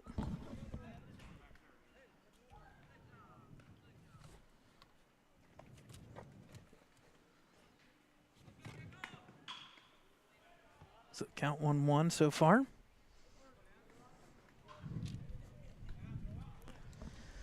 Here's the pitch. Up high for ball 2. 2-1 count.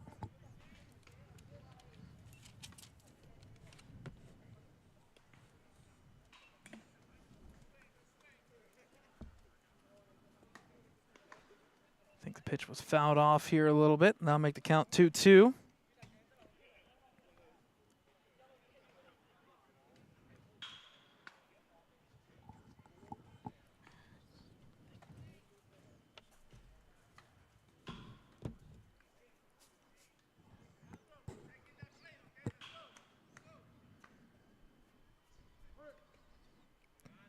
Two pitch here. Time called, time called.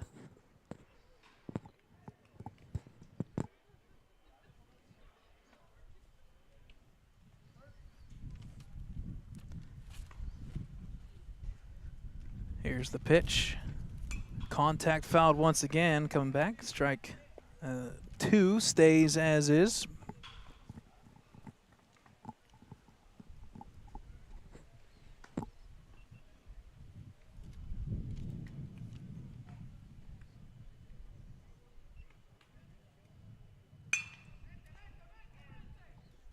Contact there made. Throw to first in time, but it goes low underneath Andrew's glove.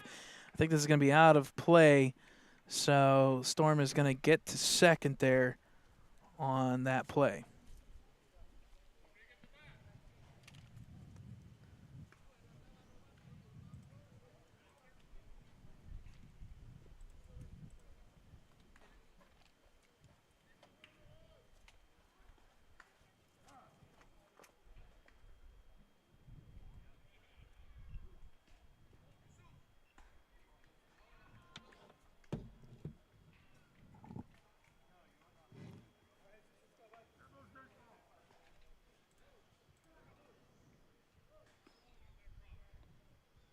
Think, Dakota, you got it working. We're back in business, back to normal. It's like nothing happened. Pickoff attempt. Blakeney, as well as the shortstop there, Nate Kennedy, both reach for the ball. Runner is back safe, so there's that. Pitch called strike.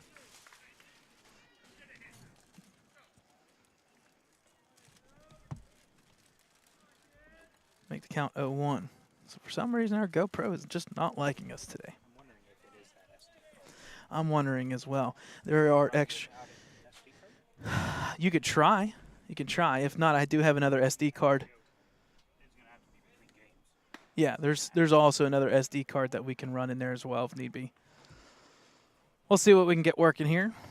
GoPro is not doing us any favor right now as we speak. Contact foul right back at me.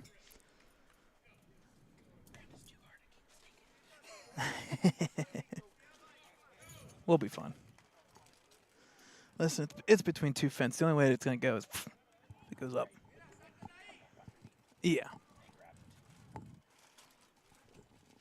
Here's the pitch. Good contact right up through the middle. Shoot here. Shortstop Nate Kennedy underneath of it. He'll make the catch. There are 2 gone. So unfortunately, our GoPro is kind of being a little bit of a pain at the moment. So I'm wondering if the SD card is causing the issue. We do have extras, so we'll probably take a little bit of time here in between games. Again, those who are wanting to watch the varsity game, that's at 6 o'clock tonight. So in about 9 or 10 minutes, I don't know if they're going to how far they'll run with this JV game. They may go another inning or 2, or they may just say this may be it, depending on how long it carries. Here's the pitch. Contact fouled. Makes the count 0-1.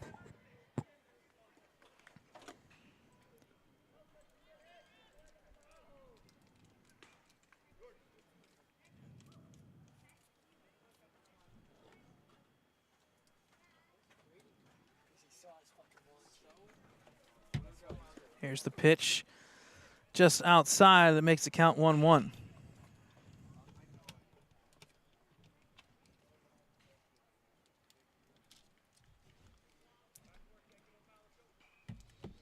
funny because I tell it to not go to the SD card, and yet it still does. It's confusing me. Here's the pitch. Swing and a miss. Strike 2. Makes the count 1-2 with 2 outs here. Runner at second, 15-9 lead for the Wolverines here. Looking pretty darn good in the comeback fashion in today's game. Here's the pitch. Fouled off, coming right back to where we are. I'll keep the count 1-2 and the batter alive here, and that is number 15. Is Jose Romero. He came in, did some damage early, scoring 3 RBIs, but since then, the Wolverines scoring 10 runs in the past inning. 1-2 pitch outside. That'll make the count 2-all.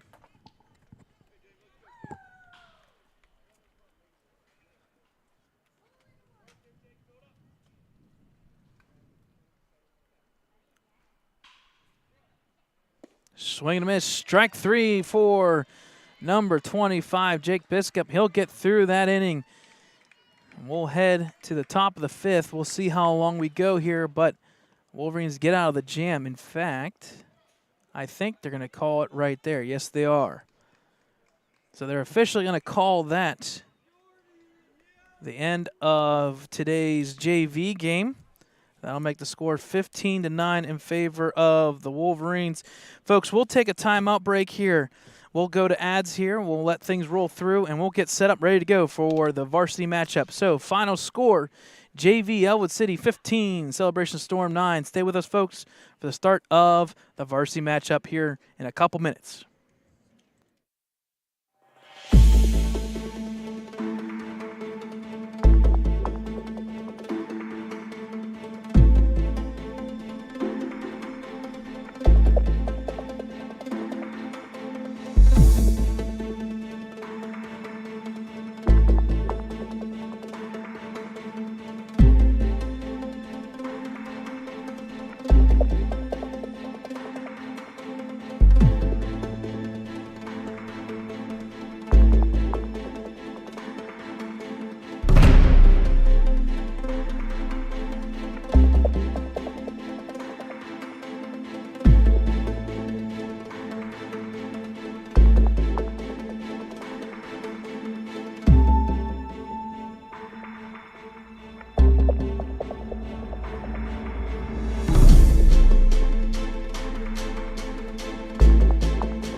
Hi there, Ellwood City sports fans. This is Brad Wenhorst for ECS, along with Dakota Marshall behind the camera. We're with assistant coach Brad Welsh. Welcome to Orlando, Florida. I know it took us 20-some hours. It only took you guys 2 hours on fight.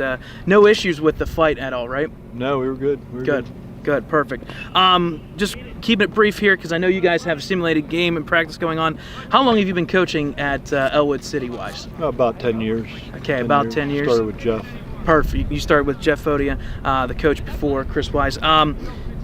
You also are alumni like Chris Wise. You played for Ellwood, correct? Yeah. Okay. Yeah, it was Jeff's first years. Oh, Jeff's first years. Oh, wow. So we're not going to ask him how old he is, but that kind of puts it in perspective there. Talking about Orlando here, this is not your first time here. Why is that? No, from high school I went to college here, Indian River, located in Port Pierce, about 40 minutes from here. Okay, so you're local and you're used to the area, and this is not something new to you guys. I'm assuming you played a lot of games down here in Orlando wise. Oh yeah. Awesome. All right, kind of wrapping up here. One of the neat things that we have throughout sports and whatnot, and especially in the past couple years, you also have some involvement here, not only as a coach, but you also have a son. What's that like to have a son on the team as well? I know we talked about this beforehand. He picks up off of you pretty well. Yeah, he's my twin. It's good. It's good to see him out there. He is my twin for sure. He acts just like me.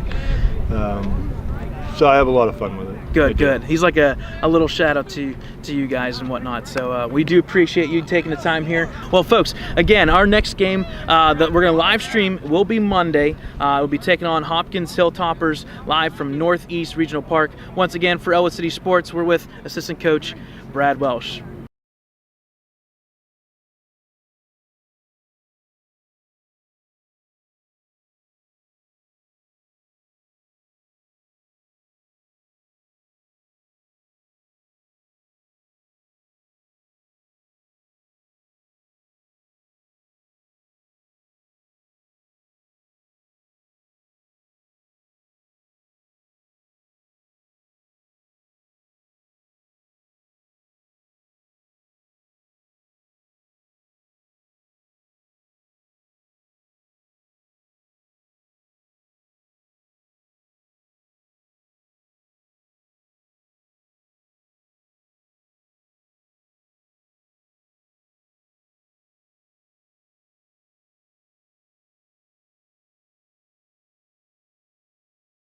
Hi there, Ellwood City fans. This is Ellwood City Sports down here in Orlando, Florida. My name is Brad Windhorst. Dakota Marshall's behind the camera.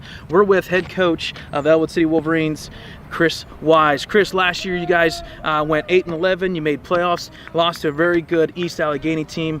We know that you're this season coming in, you're looking to build off of it. And for those who are checking at home, it is a tough section title. We don't want to look past Orlando and Florida, but I know there's something that you're kind of harping on the past couple days is when we come back, that Monday-Tuesday game, and we'll talk about it, section play during the year. Your first year was last year, correct? That's me my second year last year. Okay, second year last year with Ellwood. This is not your first year coaching, not your second year coaching. You've been doing this for a while. How long, where have you been coaching-wise in the past? So I think it's around 9 years. At first, I was a student teacher at Shenango with Coach Othides there. He hired me on as a junior high head coach. I went to JV and then with Varsity. From there, Coach Diesel came in. I was with him at Shenango for 1 year, and then with him at North Catholic for 2 years. The 1 year was canceled because of COVID. Right. Year number 2, I applied for this job, and I got it, so I really never coached at North Catholic. I was there. We never got a full season in with it. Good. Well, we're glad that you're here. Yes. We're glad that you're back here, not only as a coach, you played before, you're also an alumni, and I think you and I graduated in 2009. Yes. For those who don't know, yes, we know each other pretty well. Okay, back to Florida. Why Orlando, Florida? You know, we looked at multiple places. There's Myrtle Beach, a lot of teams go to, but it's still 45, 50 degrees there, and it rains. This will be my 5th time down in Orlando, Florida for baseball. 4 previous times with Shenango. It's a great location, a lot of great fields, a lot of great competition that seem to get you ready for when you come home. Perfect. And looks are a little bit deceiving. Yes, we have sweatshirts on. Today is a brisk 60 degrees, but we're looking at the weather the next 2 or 3 days. We're talking 70s. On Wednesday, we're back up in the 84 range. It's going to be beautiful weather. The initial setup-wise, I know KSA Events is the group that you worked with. Yes. How did that work? Choosing the fields and teams. Did you have a partake in it, or was that all KSA? Well, you know, we have a way that we could pick sort of the competition level we play. But they have an athletic director that called me, you know, all through the year with teams that are available. 2 of the teams, I think it's Rye County Day and Hopkins. We played them when we were here at Shenango as well. So there's a lot of teams that are repeat teams coming down. So we'll face some really good competition here this week. Perfect. Talking about this trip down here to Florida, we know that this took some time and process. It was not done just last week. This was a year or 2 in the making. Who do you want to thank back home-wise? You know, first off, I want to thank the community. The parents made this happen. This is not easy. It was a huge undertaking financially to come up with and put the work in. Boosters, Amy Lutz was always on with KSA, organizing everything. It just took a whole community effort. And then the donations and the support from the community and giving back to this program, it means a lot to me, and it means a lot to this team and these kids, and you know, this is a great thing that we're doing at Ellwood. Perfect.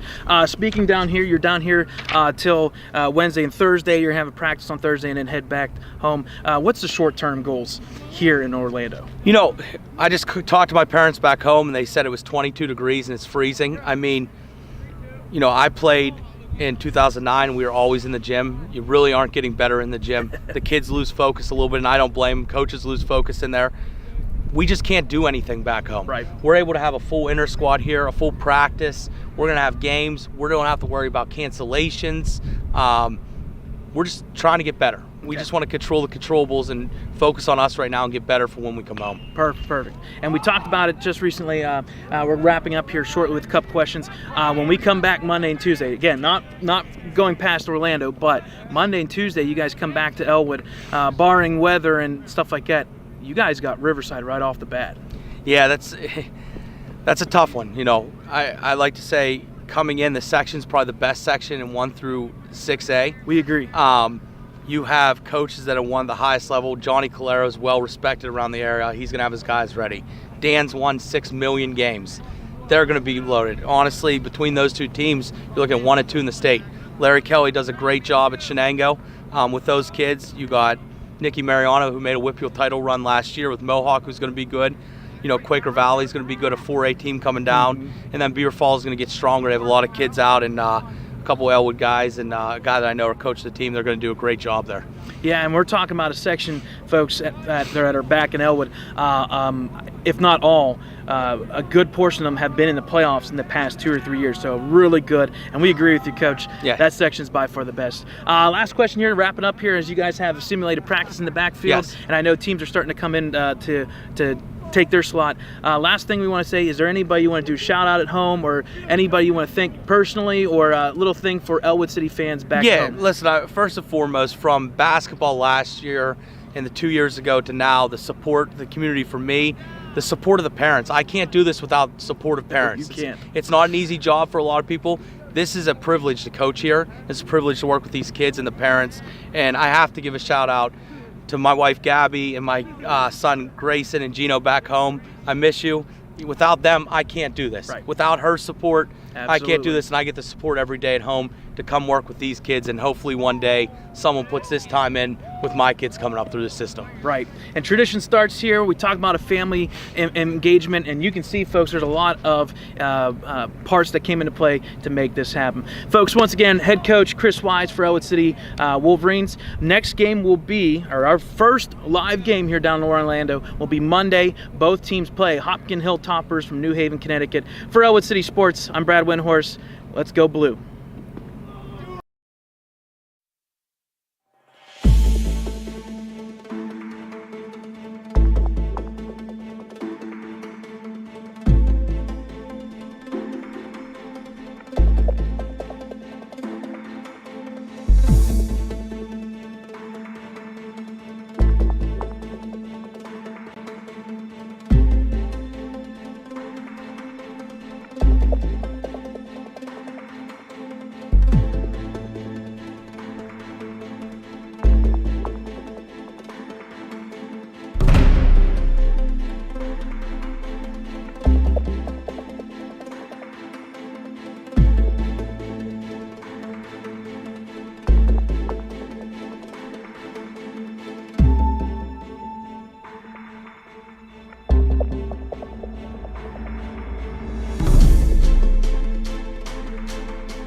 All right, folks, just giving you guys an update here from Celebration High School in Celebration, Florida. We're about probably 5 to 8 minutes ready to go here. I'm assuming a 6:30 start. They cleaned the field off. They sprayed it down, watered it down, make sure that the dust doesn't get picked up too much. And they're letting both teams warm up here a little bit. So I'm assuming about a 6:30 start here. So stick with us. We're going to take a little bit of a commercial break, and we'll come back for the start of the varsity matchup between Ellwood City and Celebration Storm. One little thing here, unfortunately, we did lose our GoPro camera. It is what it is. For some reason, sometimes technology just deceives us. We had it working real well yesterday. Today, it's causing a little bit of issue. So this is the one camera view. With that being said, we're going to zoom out, and that way you can kind of get first base. Third base, unfortunately, is kind of cut off, but at least we have some kind of view here for you today. So we will have the broadcast here probably at the bottom of the hour here, 6:30 in about 7 minutes. Stay with us, folks, for the varsity matchup for Ellwood City.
Hi there, Ellwood City fans, alongside Celebration Storm fans here in Celebration High School in Celebration, Florida. Today we bring you the first game of the 2023 season for the Ellwood City Wolverines as they take on the local Celebration Storm, who come into play 6-3, 1-2 in their section down here in Florida. My name is Brad Windhorst, alongside Dakota Marshall for Ellwood City Sports. Folks, thanks for sticking with us watching today's game. The sun is starting to set behind us here, so pretty much shade about halfway behind the catcher and the batter's box here back to us. So even though it may be a solid 78, 80 degrees, we've got nice shade here on the backside. Does not mean, Dakota, that you and I are sunburned. We have definitely gotten our sun within a day or two of being down here. Dakota, what's your take on that JV matchup and that final score that we had? What was our final score? Because I don't even remember. I was dealing with tech issues. 15-9. So Wolverines really pulled out in the we only did 4 innings for that because of a time restraint, correct? Right. Yep. Yeah, so JV time restraint, it is 2 hours for KSA events. So once we hit that 2-hour mark, it ended. So Wolverines really pulled out in that third and fourth quarter, kind of really hitting the ball and everything, getting good contact and getting base runs. And I mean, there were a good bit that were just walked in too. Right, and what we saw from Bases Celebration, loaded and then just go walk in. Yep, absolutely. What we saw from Celebration is they attacked right off the bat. The first 10 batters faced the very first pitch if it was in the zone. They contacted and they got runs early. They took a 4-0 early lead into the second or the third inning for that matter. And then that's when the Wolverines bats came alive. First time through the lineup, they stay back and watch. They watch the pitcher. They try to get a read on what is being thrown, and they attacked in that third and fourth inning. They put up a bunch of runs as Scott, the head coach, Scott Dibble, walks by us again. Let's go Wolverines. The head coach for the basketball team here, once again, traveling well with us, are the fans for Ellwood City as well. With that being said, Ellwood City attacked in that third and fourth inning, and they put up 5 runs, and then Celebration put up 5 runs. They were up 9-5, and that's when the wheels kind of came off. In that fourth, we got 8? No. 10. Yeah, 10 runs in that fourth inning to set us up 15-9 as they head to the bottom of the turn. Jake Biscup have a day. I wasn't paying too much attention.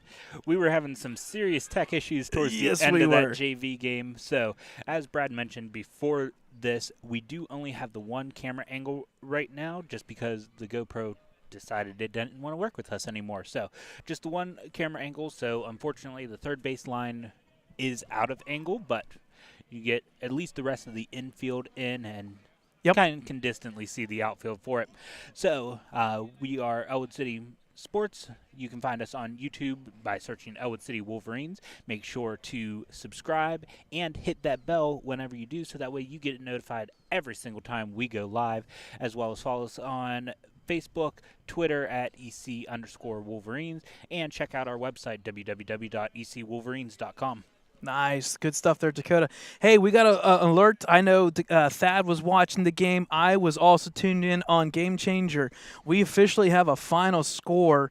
It does say delayed. They're going to finalize the score, but 10-run rule for the Ellwood City softball team. They traveled down to Steel Valley at 3:45, and they hang up a big number, 12-1 win over the Steel Valley Steel Ironmen there. So the Lady Wolverines start their season off with a big victory. Amber McQuistion picks up the win as the pitcher there. Good contact there, and hopefully that translates to the boys here today. A little bit about Celebration. Celebration is a school. It's a public school here. They are the Storm. Okay, so the Storm, they're located here in 1809 Celebration Boulevard, Celebration, Florida. They were started in 2003. So a fairly recent team and recent school. Last year they went 9-13.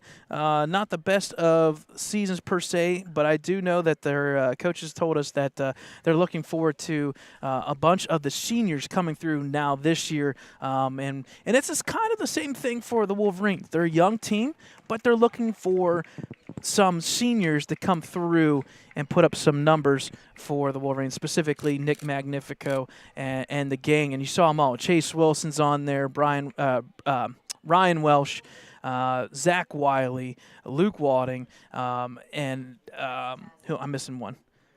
Who am I missing? Foreman. Foreman. Blake Foreman. There's one other one. Who am I missing? Who am I missing? I'm not really This is sure terrible who you news. said.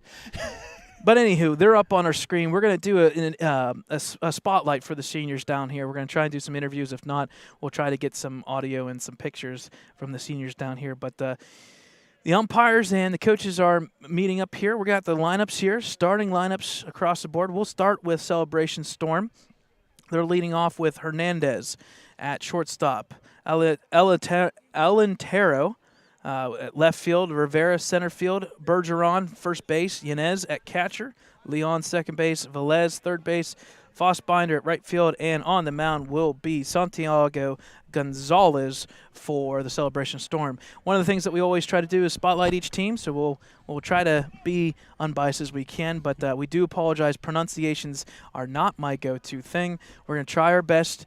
We already warned Celebration Storm's coaches. We do apologize. We do not mean anything behind it. Unfortunately, you just don't know names on the regular as we do back home. All right, looks like we are lining up for Star Spangled Banner. Yeah, so we'll take a little bit of a break here on the mic. We'll let you guys check in on the national anthem here, and then we'll go through the Wolverines lineup.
All right, there you go, folks. The national anthem sung by one of the actual students here at Celebration Storm. I think it was a recording, but still, nonetheless, that was very good.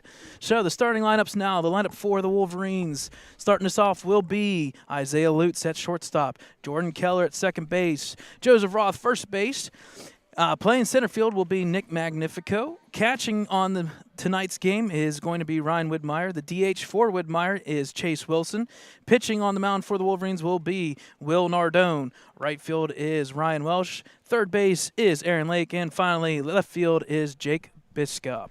The Wolverines are coached by Chris Wise in his third year, looking to make it 3 straight years to playoffs, and we'll talk about section play a little bit later on next week, but we will do a little bit of a preview over the weekend of the section. If you did not know, a lot of movement there. Riverside, Neshannock, Shenango, Quaker Valley, all joining us with Mohawk, Ellwood, and Beaver Falls in a very, very tough 3A Section 1. So when we return back to Ellwood City next week, look forward to some really good pitching and some good play by both teams. So Celebration Storm will have their white home jerseys, white and purple striped shoulders. They got the C on the chest logo, which is pretty neat. Celebration Storm, one nation, one storm. The Wolverines in their blue, as they called it, as Chris Wise called it, the Blueberry Blues. They got the blue tops and the white pants with their official away jerseys. So we're about ready to go here. Leading off is number 2, Isaiah Lutz for the Wolverines. Again on the mound is number 21. That is Santiago Gonzalez. It is not number 21. It is number 34 on the mound. Okay, so number 34, and that I have is Bergeron.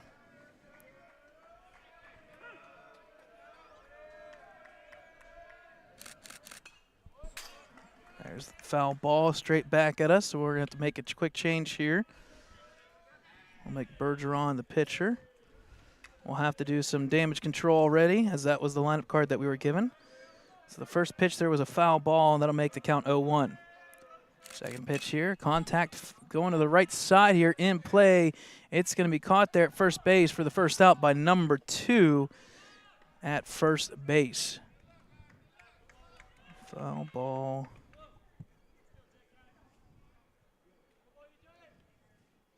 Ball in play. Fly ball, batter out, fly out, foul by number 2. Already a little bit of a mistake. Gotta love it. I'm gonna have to make changes. The lineup's not the correct.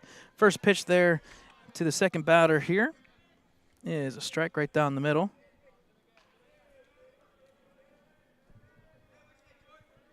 Second pitch here. Called strike once again as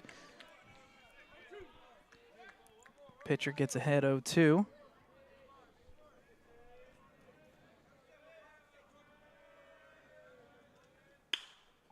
Contact there right back up the middle. Base hit there for number 15, Jordan Keller. A line drive, base hit single right up the middle.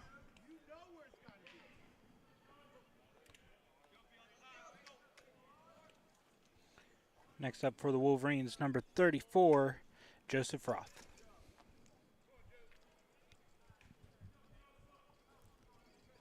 So up next, Joseph Roth here. Batted .333 last season. Made some damage late in the year. Came on strong. Also was a pitcher for the Wolverines. First pitch outside for ball 1. Hey, Dakota, you want to do me a favor? Why don't you head over there and ask them for a lineup, or ask our dugout if they have their lineup, because I'm off completely right now. That's not what I was given. Ask them first. Pitch inside for ball 2. So I'll make the count 2-0.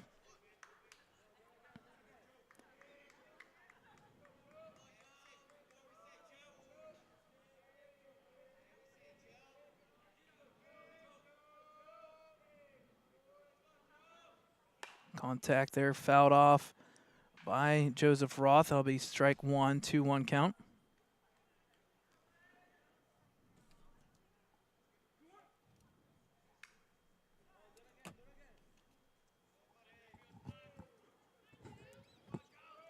Two-one count here. Runner's going. Pitch not called a strike. Runner is safe. The tag was not there. So that'll make the count now 3-1. So stolen base there for Jordan Keller.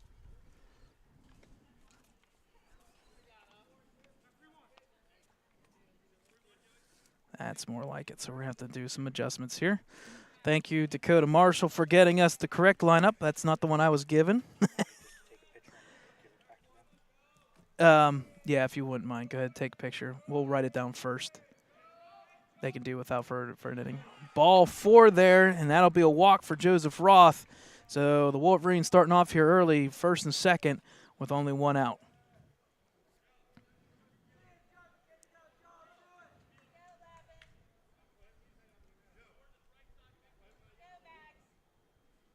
Yeah, up to there. So far, it's good.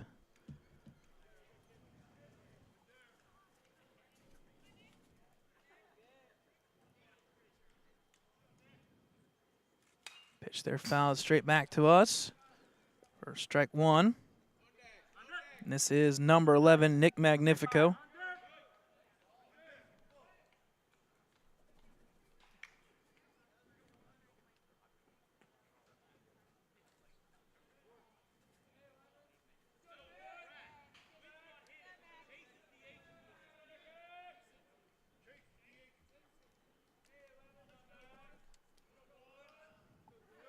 Here's the pitch.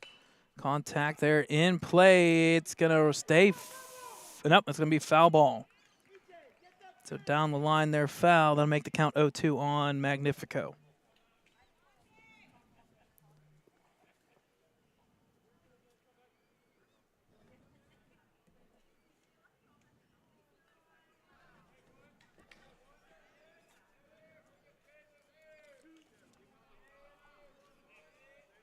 So here's the 0-2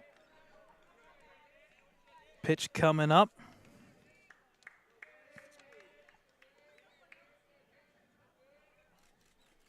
Swing and a miss. And that is a strikeout there for Nick Magnifico, and that's going to be 2 gone for Celebration Storm. So up next is number 8, the DH for Widmeyer, and that is Chase Wilson.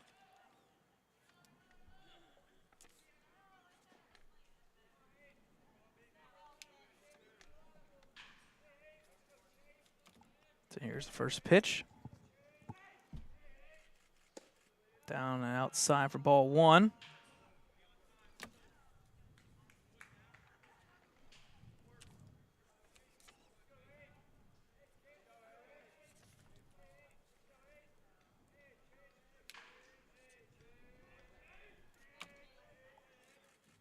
Pitch up inside on Chase. So it'll be a ball, but that was real close inside.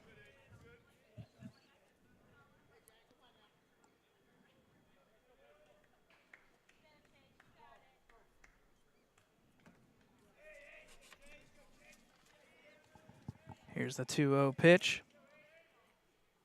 Just outside, but they're going to call that a strike. Catches the edge, makes the count 2-1.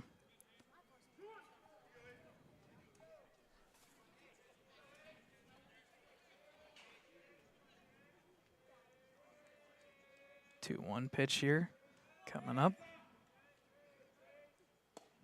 Drops into the dirt there for ball 3. That makes the count 3-1.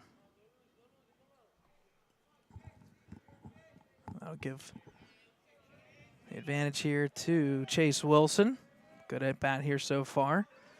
Probably see the green light here with it being 3-1, 2 outs. Here's the pitch. Contact right over the shortstop's glove. It's going to possibly play. Nope, they're going to hold runners. That's a base hit. Line drive.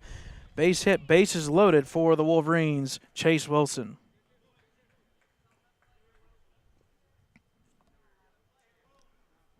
So up next for the Wolverines is number 12, the pitcher. He could possibly help himself out early here, Will Nardone.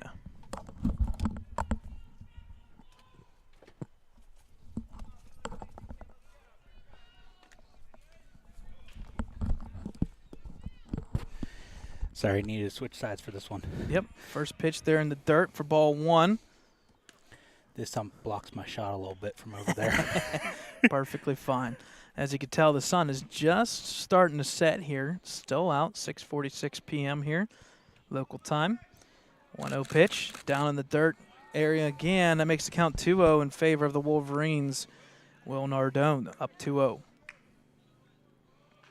So far, Cody Bergeron is on the mound. He's thrown 20 pitches already in this first inning. Here's the pitch by Bergeron. Outside for ball 3, and that's going to give the advantage now bigly, very big, to Will Nardone. He can kind of sit red light for a little bit here. Let the pitcher come to him. 3-0 pitch. Down the dirt, and that's a walk, and that will be the first run for the Wolverines. They take the early lead, 1-0. So good start for the Wolverines, now up 1-0 in this one. So timeout by Celebration. Yep, they'll check on the pitcher here. That'll give me a little bit of time to possibly make some changes here. Do apologize. Roster was pretty accurate until the bottom end. 34 pitching, 42 catcher, 24 second base. And that's where it changes. So, number 2, Rivera. He's playing first base. Then Velez is playing third base.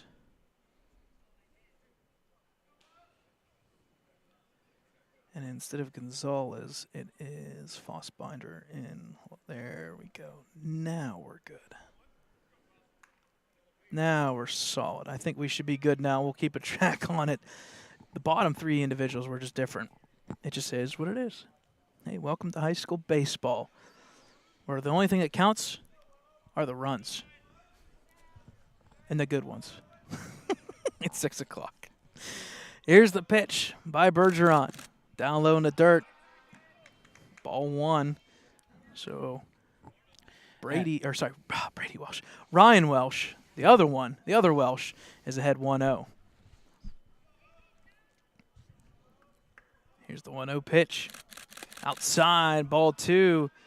And Welsh gets ahead 2-0 in the count. 1-0 lead here early, first inning for the Wolverines.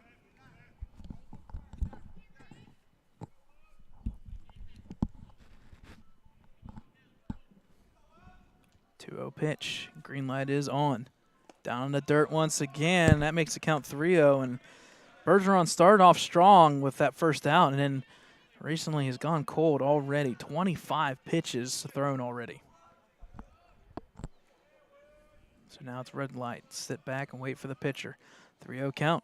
Outside, ball 4, and that's going to play another run for the Wolverines, as they will go up now 2-0 as Joseph Roth will come across the board. High fives the next batter up, and that's number 3, the third baseman, Aaron Lake.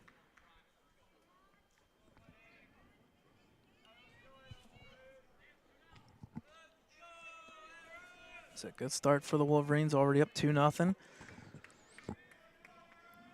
Couple base hits and back-to-back walks. Dakota, you said it. Walks are kind of been the issue so far for the Storm today.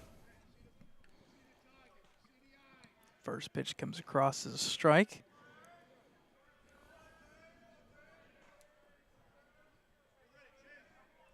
Oh, 1 count. Up high, ball 1. That'll even the count 1-all.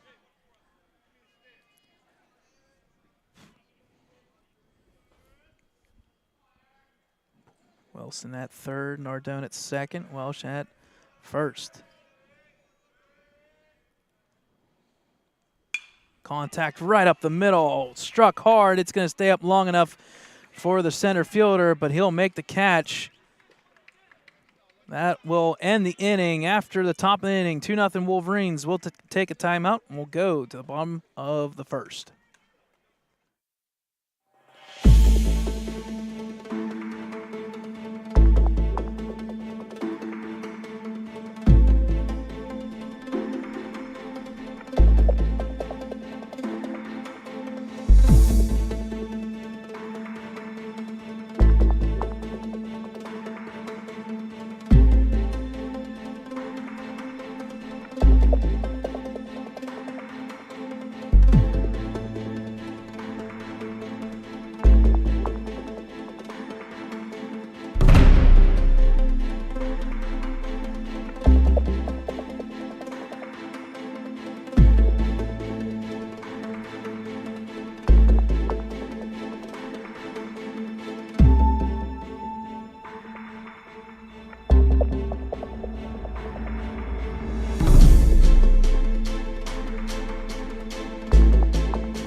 All right, folks, welcome back. After the top of the first there, Wolverines played 2 runs via 2 hits and a couple walks there by the pitcher Bergeron for the Storm.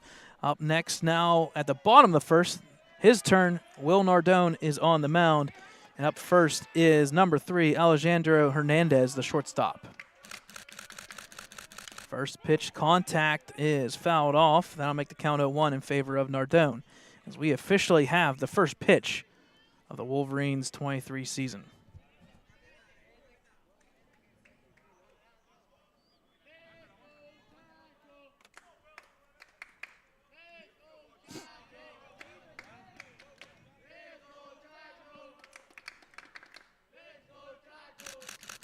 One pitch. Fouled off, in play this time. That's going to be trouble. Lake throws the first, not in time. Base hit there for number 3, Hernandez. He will get it to first.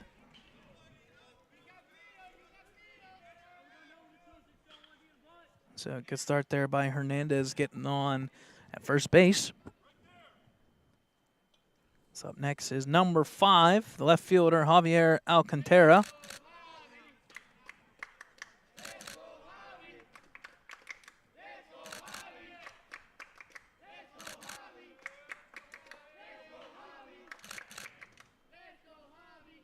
First pitch by Nardone in the dirt. Gets past Widmeyer.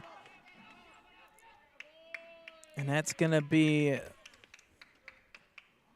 pass ball there. So Hernandez will make it to second base with no throw at all.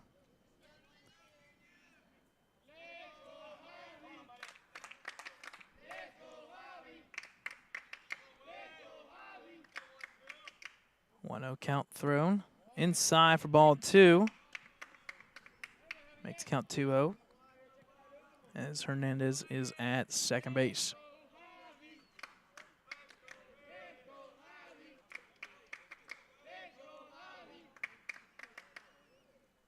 Contact right over the shortstop's glove and head. That will be a base hit. Going into third is Hernandez. So base hit there for line drive for Alcantara. And just like that, the Storm are in business. First and third, nobody out.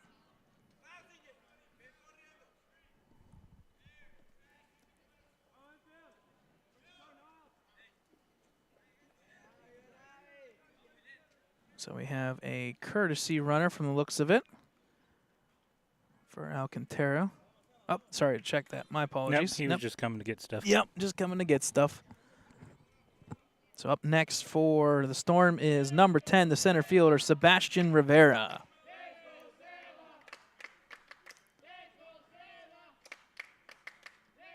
First pitch, swing, and once again, hit hard to left field. This is going to be in play for Biscup.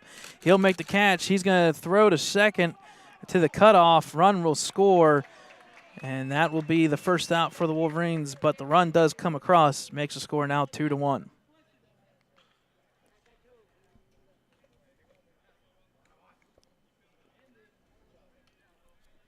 So Alcantara at first did not advance.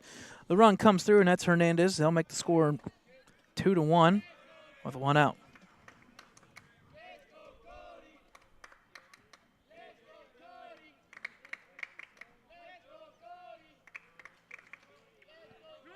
Time called by the pitcher who's batting. That is number 34, Cody Bergeron. So we get to see our first pitcher matchup here against each other. First pitch, runner's going, swing and a miss in the dirt.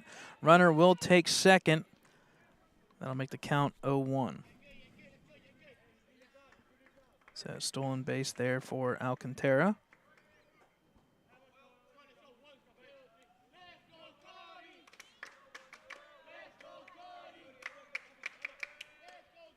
Pitch there, just missed. Thought that would have been called a strike there, but 1-0.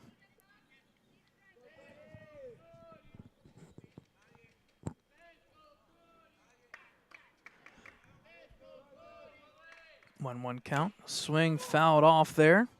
I'll make the count 1-2 as Nardone gets ahead in the count.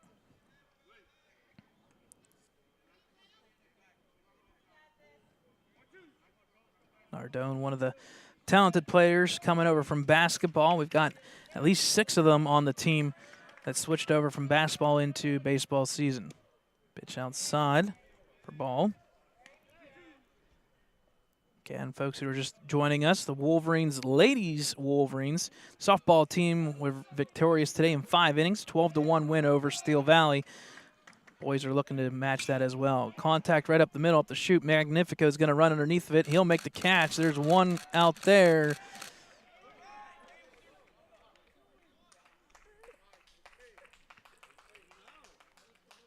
That's only 2 outs, I thought. Yeah, that's what I had. Oh, he threw back to second. My apologies. So a double play there. That's going to be the end of the inning. My apologies. The runner was advancing there from second. They threw to second, got the double play there, and that was a mistake by, unfortunately, one of the coaches at third base. He did say that was my fault. I thought there was 2 outs. So that will actually end the inning. We'll head to the top of the second. 2-1 Wolverines with the lead.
All right, folks, welcome back here. Top of the second, 2-1 lead for the Wolverines. Bergeron with the first pitch up inside high for ball 1. At the plate is number 25, bottom of the lineup, number 9, hitter, left fielder, number 25, Jake Biskup. 1-0 count for batter. Strike called there. That'll even to count 1-all. Jake Biskup wearing the glorious number 25 number. Somebody contacted us last night, the other Biskup, the Bucky Biskup, about possibly sitting and watching us and what we do, which is pretty neat. He wore 25 as he graduated last year. Bergeron gets ahead here, 1-2. There's a pitch, contact right up the left side here. Center fielder's going to run. It's going to drop in front of him, so base hit number 25, Biskup, and the Wolverines back in action once again.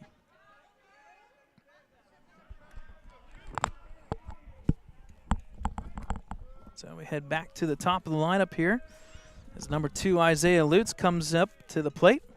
0 for 1 at shortstop so far in this one.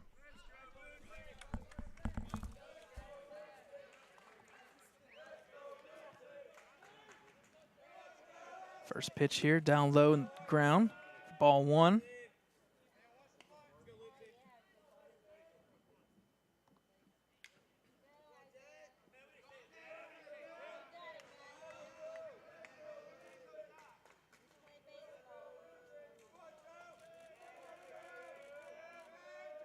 Here's the 1-0 count for Bergeron. He'll even it up with the called strike there, makes the count 1-all.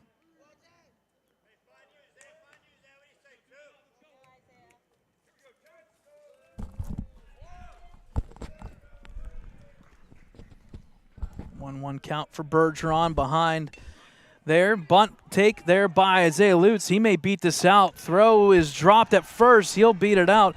And going to third is Biskup. He'll take third. So the Wolverines once again continue to get on base. That's first and third now on the throwdown. Let's see here.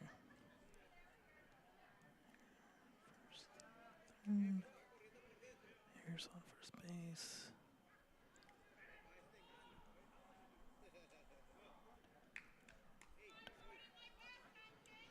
So first and third for the Wolverines. Next up is number 15, Jordan Keller, the second baseman, and it's a perfect time for him to come up because somebody's sitting right beside me, and he's mic'd up, ready to go. I know he's pumped for this. Oh, yeah, I'm nipping at the bit over here. Head coach Scott Dibble of the basketball team. While he's up to bat, what did Jordan Keller bring to you at the basketball team-wise? He handled the ball real well for us. You know, he's a young freshman, so you know it was a growing experience for him. But he really came into his own as the year went on. But a wild pitch there, that'll help us. Yeah, right. Throw down from the catcher goes into center field. That's going to play to run for the Wolverines as Biskup comes around to score. What a crazy ride this past season was. A lot of upstart. We started off strong there. There was a little bit of a stretch of some tough plays there, but in the end, a very good overall good season. Yeah, it was. There we go. Yep. Come on, dig. Fortunately, out at first, there is number 15. That's Keller. Good throw by the third baseman. As the runner, Lutz will advance to third base. Yeah, we had a real good season overall. I mean, I think injuries really reared its ugly head against us. You know, Joey's out 4 games, and then We'd got mono, and then Jordan got mono. I mean, Colton blew his ankle out. Just one thing after another. It's like I couldn't catch a break. But overall, it was a really good season. I was pretty pleased, and hopefully we can just build on it and have a stronger one next year. Yep, and I know we got a base. Oh, here we go. Joseph Roth up, hits the second base. He's going to be out at first, but in the meantime, he'll get the RBI. Scoring the run is Lutz. That'll make the score now 4-1. Again, Joseph Roth, one of the many great athletes here at Ellwood City. But how about the team that you guys played? I don't want to salt your wounds a little bit or anything like that, but Deer Lakes, wow, what a team. Yeah, they're still rolling. They're playing tonight at 7:30, so I'm kind of interested to see how they do. I guess if they win the whole thing, I won't be too disappointed. I guess we lost to the best team. So well, I mean, exactly. And we try to keep some history there and some records. But the past 3 years, if Ellwood City pop fly there by Nick Magnifico here, we'll see. It's going to drop. It did drop, unfortunately, for a foul ball. 3 years ago, they won a title. Yeah. Last year, they lose to the runner-up in the Whippeal Championship, Amworth, and then this year, you don't want to say it this way, but in 3 years, they have either lost to the runner-up for Whippeals, or they've won a championship, or they have lost to the team that won it. So didn't lose any bad teams. I guess that's the way you can look at it. Yeah, which is it's not a bad thing. And then unfortunately for us, coming back next year, is we don't graduate anybody. We got some younger kids coming up, so absolutely. Hopefully, I think we can just build on what we've established so far and build on that success moving forward, and I'm looking forward to it. There's a few things we got to work on, but I think we'll be okay. Absolutely, and I know one of the things that we talked about is that youth experience, and like you said, another year in the books. That just means we're going to get a lot more experience out there on the court. And in that 3-year span so far, I know we're keeping track. 55-17 are the Wolverines. Wow. I can go on record and say that is the best 3-year pattern. And we got a 4th year here. Yeah. We hit that 70 mark. That may ultimately be the best, even that 86, 87 run there back in the day. Folks, we'll take a timeout here with head coach Scott Dibble. The Wolverines score 2 runs. It's 4-1. We'll take a timeout and bring you the bottom of the second up next.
It helps. Absolutely. We're talking here with Scott Dibble, bottom of the second here. Contact right off the first pitch. Good play by shortstop Lutz. It goes through the wickets of Roth down low. Maybe that's where one of those factors of being 6'5" may not help you there. Gotta get down low. Absolutely. So first pitch swing in there, getting on first there was number 42, Ciro Yanez at first base there. The catcher, we're going to have a courtesy runner because of that. So let me get this in the books here. Number 17. So number 17, courtesy runner there is going to be, if I can find his name, Barrios. So he'll take over at first base. Up next for the Storm is number 24, Yonder Leon, the second baseman for Celebration. Again, folks, here with head coach Dibble of the basketball team. Sitting in for a little bit. I know Thad would be ecstatic right now if you were down here. He would bite at the bit, just ripping off your ear, talking to you wise. He's probably concerned about his job security right now. It's like, this guy's good. Absolutely. Okay, yeah. We still have a place for you, Thad. That's for sure. No doubt. Yeah, absolutely. I got no idea what I'm doing out here. Pop fly to third base here. Lutz is going to call it off, make the catch for the first out of the inning. Fly ball. Fly out to Lutz. Shortstop. So up next for the Storm is number 2, E.J. Rivera, the first baseman. So we got 2 Riveras on the team. Again, Celebration last season went 9-13. Did not make playoffs. Flip side, Ellwood went 8-11 and had an actual lead in their playoff game against East Allegheny, a 4-2 lead, and they gave up 3 runs in the 6th and the 7th to lose the game 5-4. But we know, talking to head coach Chris Wise, just like Dibble, you guys have some history there, Wise and Dibble. Wise was with the basketball team, and you were with, what, 7th and 8th grade before varsity? Yeah, I did the 8th grade boys last year before. Yep. And we took them to the championship, and unfortunately lost the Mohawk by 2. But we gave them a good run, and we got some pretty talented kids coming up through the pipeline. So I'm excited to see what we can do moving forward. Good. The player had stolen the base there by Barrios. He was initially called out, but then Isaiah unfortunately lost the ball there. It was a strike, so it's 0-1, runner at second. Again, E.J. Rivera, contact to the second baseman there. Nice play by Keller to throw to first. Did pull Roth off the bag, but he did get back in time for the second out. Runner advances to third. I hope he shoots a ball better than he throws it right there. And one of the things we got to remember is this is their 3rd game. This is their first official game, but their scrimmage against New Brighton back home was rained out, actually snowed out, that little snow squall or whatever you want to call it that ripped through Ellwood.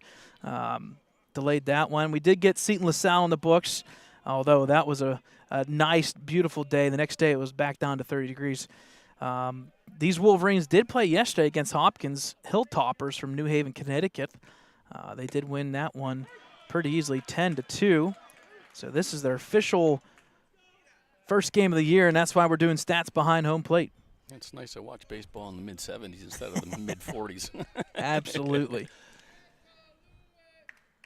Swing and a miss. Strike 3 there for Nardone. Oh, sorry, my apologies. I'm getting ahead of myself. So foul tips kept by Widmeyer there.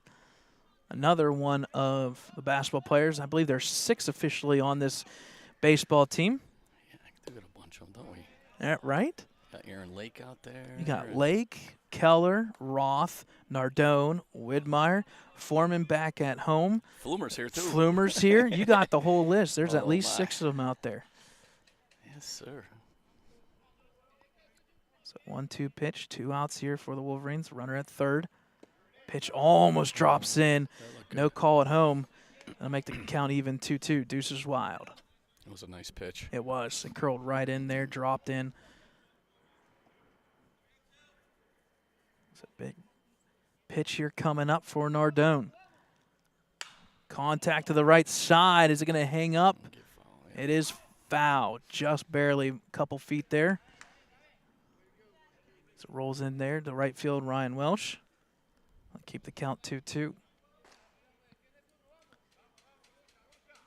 So we got to ask, Dibble, what have you been up to since you've been down here? We know there's something big that you like to do when you come down here. Oh, I'm just trying to get used to the time change. I left so early on Friday morning. I left at 3 o'clock in the morning like you guys did, and I just a little off kilter here a little bit. But I got up this morning and I had some breakfast. I went down to the spa. I got a little massage.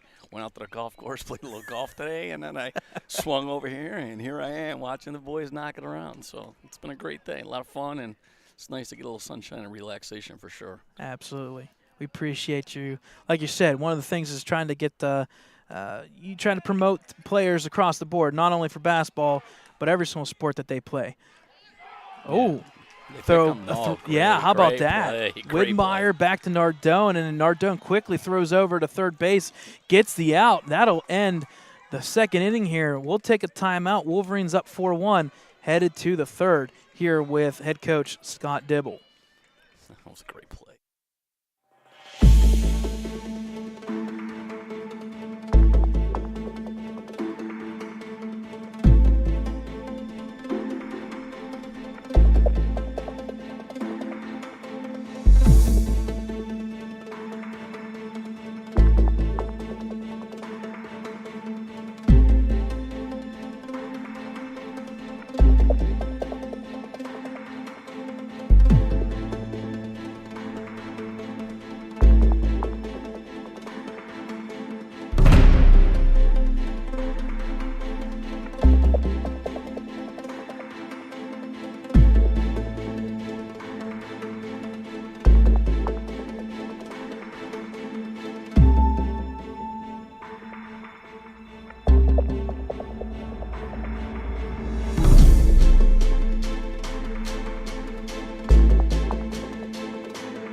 All right, folks, welcome back here. Top of the third, back to the Wolverines batting wise, and that's going to be the DH. That's Chase Wilson batting for Widmeyer. First pitch by Bergeron, right down the middle, called strike. As we are here in Celebration, Florida, we hit about 78 some degrees. It's starting to fall just a little bit. So that evens the count 1-1. 1-1 pitch by Bergeron to Wilson. Contact pop fly here behind second base. It's going to be caught there by a center fielder for the first out of the inning. Once again, folks, we're here with head coach Scott Dibble for the Wolverines basketball team as he makes his annual trip down to Florida. And we were talking about it. You did some nice things and some relaxing things, and we like to say that this is our relaxation. I know people talk to us, how in the world did you get down to Florida? Well, we drove down, but this is our way of relaxing, getting to watch Wolverines play. Amen. So while you're down here, golfing 101. I'm going to golf today. I'm going to golf tomorrow. I'm going to golf Thursday. What's your favorite course down here? I don't know. I'd like to mix it up, so I try to go to different ones each time. Nice. See what's going on. So we bounce around, but very good. It's all good. Awesome. Variety, the spice of life. Absolutely. 1-1 pitch by Bergeron. Drops in for a strike. Good looking pitch there. We were talking about it. Speaking of other teams, we know the Lady Wolverines, this girls softball team, was in action today. They won 12-1 in 5 innings over Steel Valley. Big victory for Amber McQuistion on the mound. I know we got those stats from head coach Gary Ruzanski, so we'll be posting that stuff tonight on our website, www.ecwolverines.com. Even count here, 2-2. Thrown just upside and out. That'll make the count full here in favor of, number 12. My apologies, Nardone. Got a little ahead of behind myself here. Looking to help himself out. Full count pitch, contact. It's going to stay up here, maybe. Nope, it's going to be bending. Oh, wow. Nice catch by the first baseman, number 2, Rivera. That's the second time he's done that today. So that'll be the second out for Bergeron on the mound. Up next for the Wolverines is number 21, Ryan Welsh, the right fielder. We interviewed the assistant coach, his dad, Brad Welsh. We like the name of that coach. I mean, it has a little ring to it, being Brad. A little more oomph by Bergeron on that pitch there, called strike. He'll get ahead 0-1.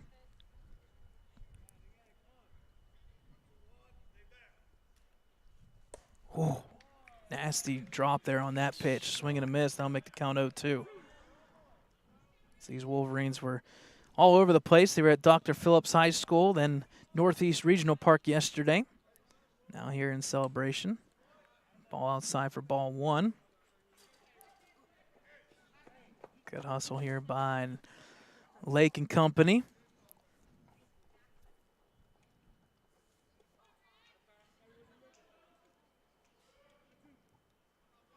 Top of the third, 2 outs here. 1-2 pitch.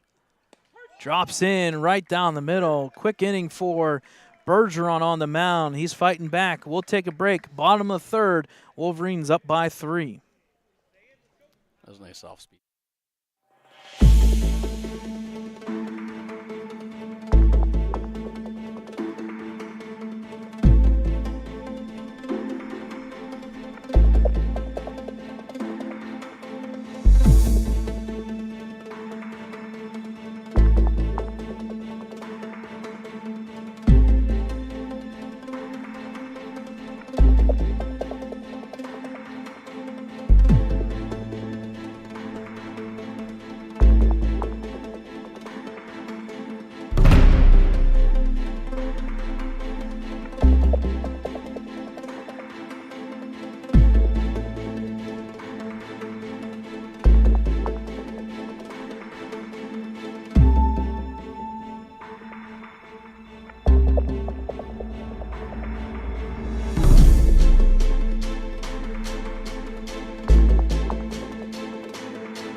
All right, folks, welcome back here. Bottom of the third inning here.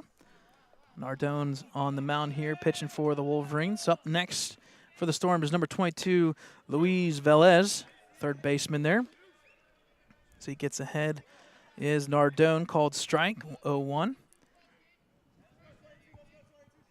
Wolverines keeping the Storm in check last inning, keeping that 4-1 lead. Foul ball to the bleachers. Somebody's got a free. No. We don't do little souvenirs here. Foul ball into the stands. Hey, folks, we want to do a shout out here by Michael Roth, getting jiggy with it. Jiggy Nardone. Shout out from Michael Roth. We know who both you are now, so we can put the names and faces together.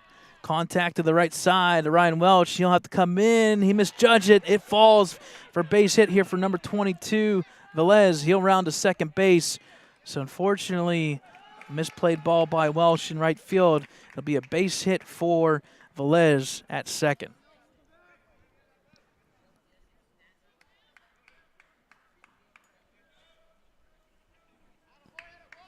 It's wonderful those lights come into play sometimes. The ball gets some lights, you're like, I can't see it. And it was perfectly placed, perfectly timed.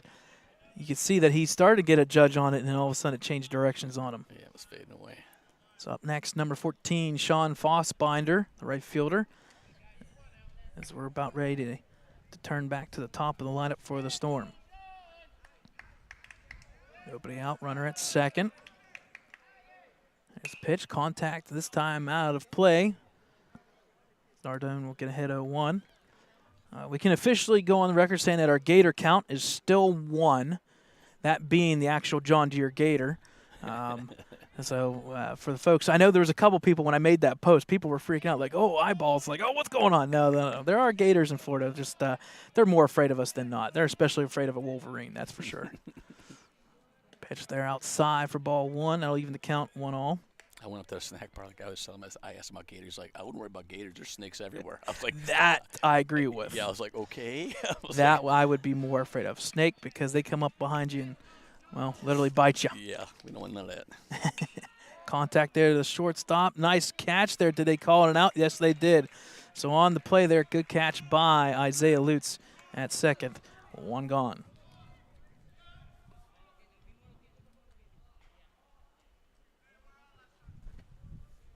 So back to the top of the lineup here. Batting in that first position is number 3, Alessandro Hernandez, the shortstop. He's 1 for 1. Quick pitch hitting there in that first inning. Here's the pitch by Nardone. Contact once again.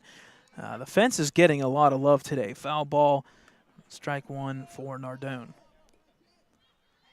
Oh, look at the hustle of head coach Chris Wyatt's here, taking his time. I like it. He's a little unsure. Should I go get it? Should I go get it? I was like, look back to second there. Runner moves back on the base there by Nardone.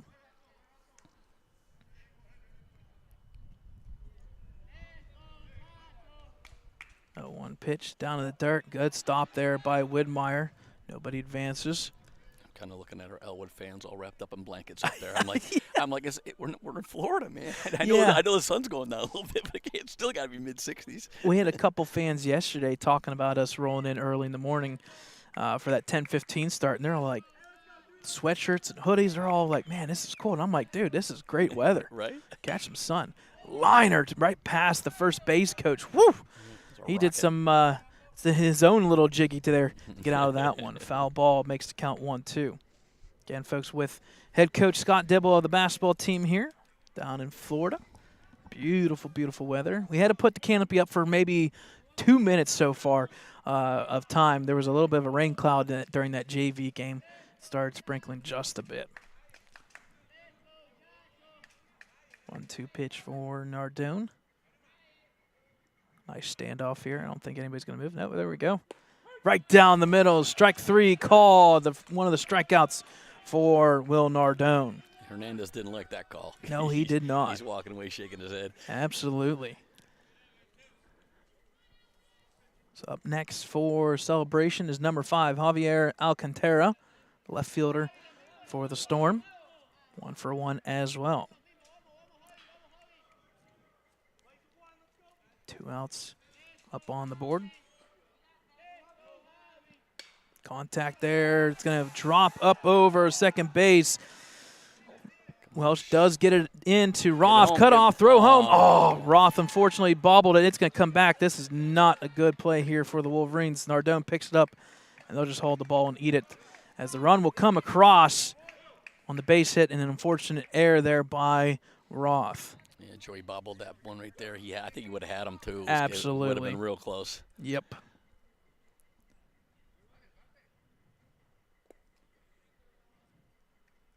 So Alcantara will get the RBI there, basically, or the base hit, and the error run will score, and that'll make the count now 4-2. Runner still on second. That's Alcantara as he took second base on the error by Roth. Up next is number 10, Sebastian Rivera, center fielder for the Storm. Right down the middle, called strike for Nardone as he gets back ahead up 0-1. Neat logo for the Storm here. Kind of a cool concept. One nation, one storm, as their little motto here at the high school. Pitch outside the dirt. Widmeyer stops it, so that's good. Keeps the count 1-1.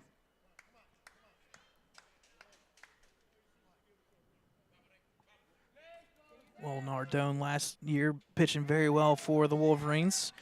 The go-to guys were Roth, Magnifico, Owen Andrews, and Nardone pitching-wise. Outside the dirt, good stop by Widmeyer. He'll throw down third base. Good stop by Lake. Runner does advance the third, though. Yeah, that was a little errant throw. Nice play by Aaron Lake to stop that one. Absolutely.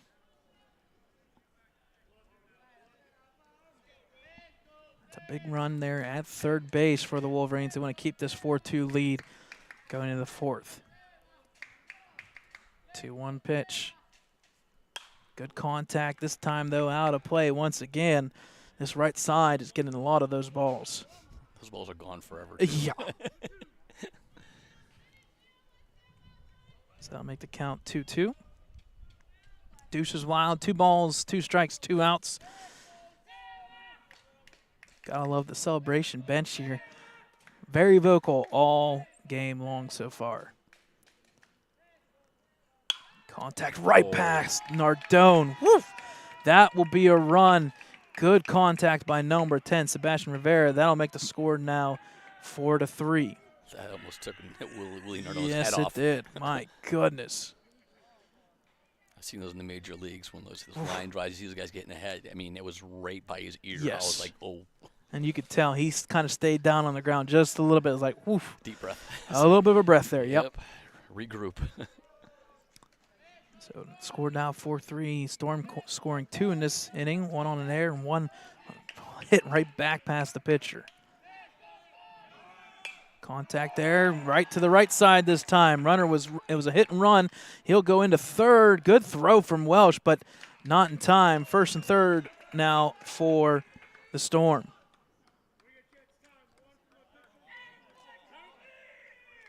Another courtesy runner coming in. That'll be number 1 for Bergeron. Yep, for the pitcher, and that is Quintero.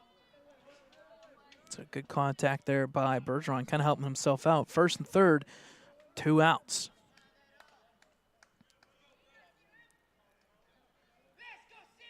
We saw this in the JV game. One team took the lead, the next team went right back at it.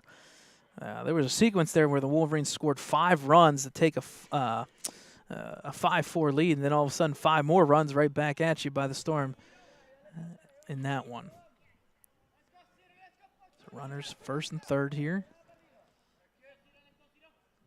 Throw home, hit there. It's going to go out of play once again for foul ball. I forget what the number is. On average, I want to say in one baseball game, they go through 60-some baseballs. Wow. I think that's the under, but we are talking about high schools where they usually play with a bigger foul territory or out-of-bounds play per se. That one pitch right to the shortstop. It hits off his glove. That's going to be indirectly, I don't know if it will be nice or not. We'll see if I should consider that a base hit. That was right to Lutz. I think he should have had it, and I think he would have told you that as well. Yeah, he should have caught that. So first and second now on the air at shortstop. That'll play to run, and that one will tie us up here for all. That was really hit hard, too. I mean, it was right at him, but it was a rocket. I mean, it kind of handcuffed him a little bit, and he just lost it.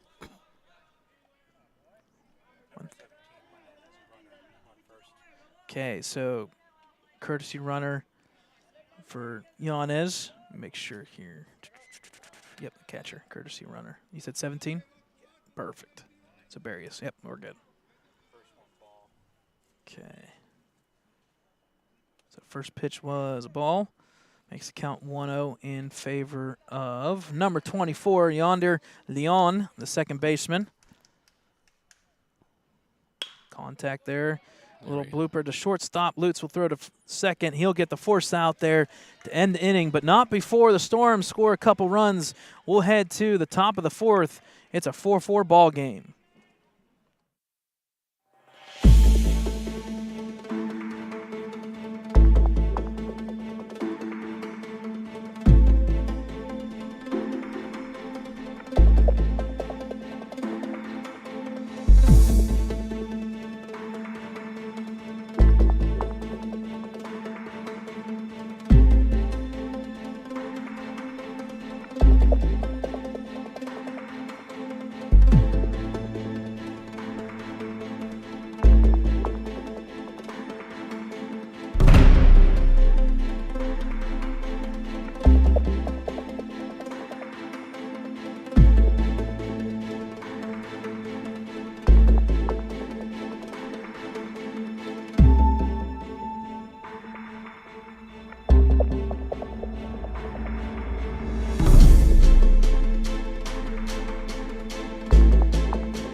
All right, folks, welcome back. Top of the fourth.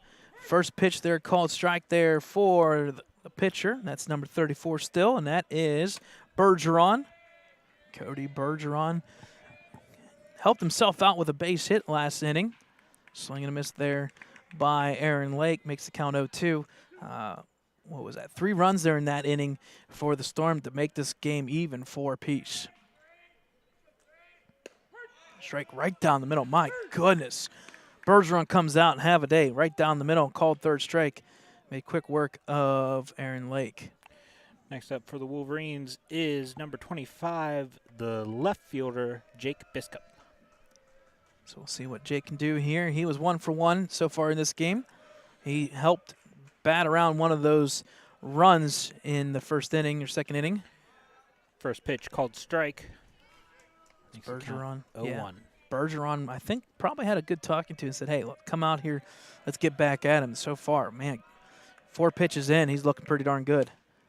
Ooh, just missed that one. Yep. That'll make the count even 1-all.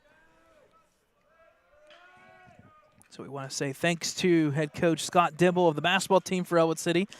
I had a little sit down here, nice conversation, good conversation about his players. And one thing that he liked to promote for everybody is having players, not only on the basketball team, but he's coming down here and promoting and watching his players play baseball as well. And like he said, we want everybody to be involved. So it makes the count even 2-2 with that ball. So 2-2 pitch here for Bergeron. Down in the dirt outside. I'll make the count full now, 3-2.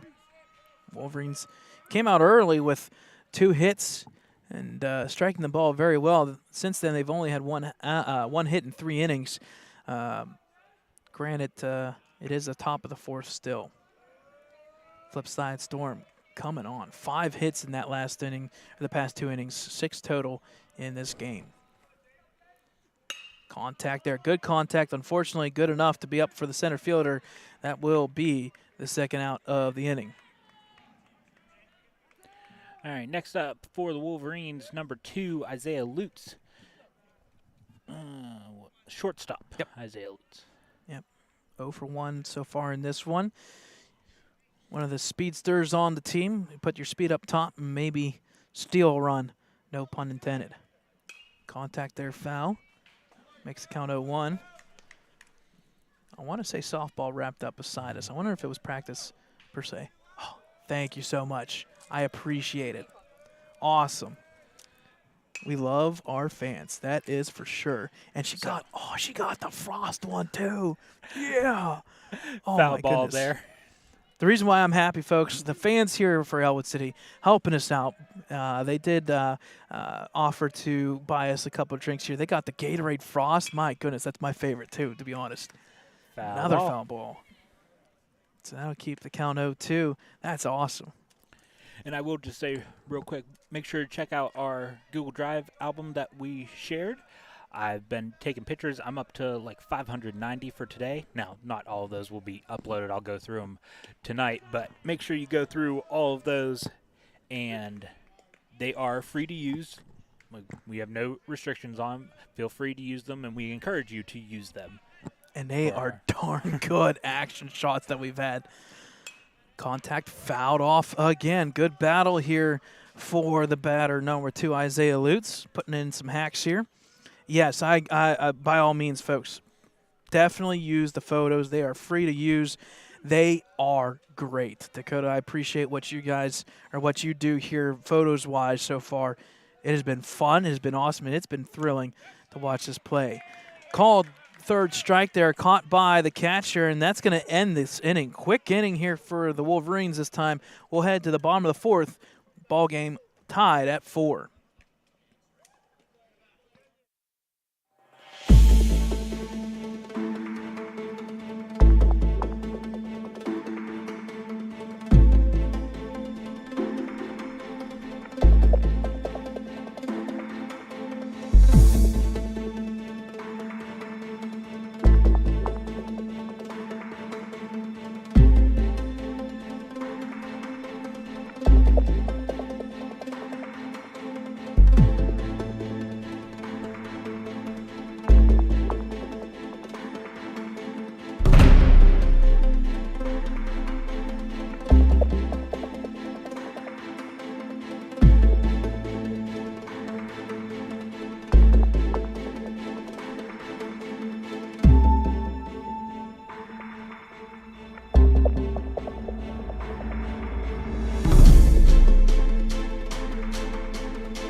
All right, folks, welcome back here. Bottom of the 4th inning.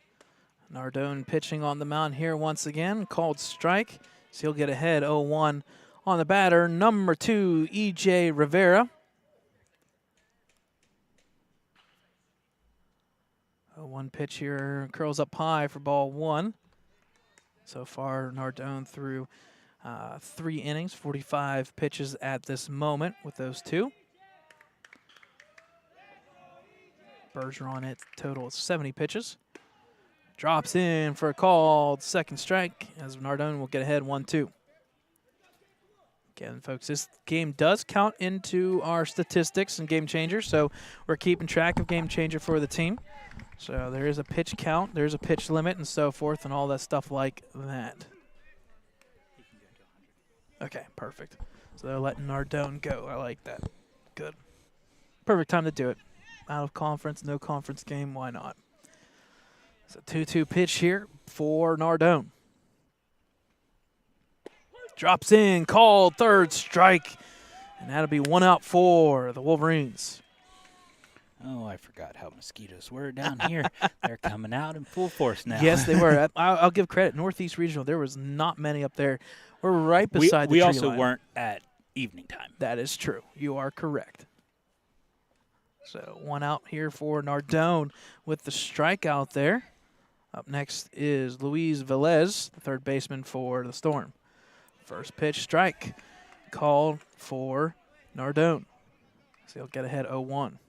As there is a bird flying right over top of the infield. I like it. Ball outside for ball 1. Evens count 1-1.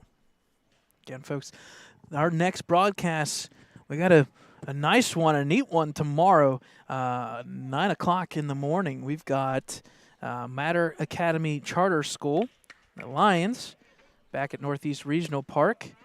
And then and you've been in talk with the coach Humberto, yes. I tell you real what, excited for he us is to do the real live. excited. He watched our broadcast yesterday. He said, dude, you guys are freaking awesome. It is so cool what you guys do. So we're looking forward to meeting Humberto. And he said, hey, why not? Come see me, and we'll maybe even do a little bit of an interview. So we'll try to see if we can set up some time there for Matter Academy as well. But that game is at 9 o'clock, and then right afterwards, I think it's 11. I'm working on it. Yep, 11:45. I can. Anywho, after that game, JV plays Rye Country Day Wildcats from New York. So unfortunately, that was a walk. So that will plate the runner at first there.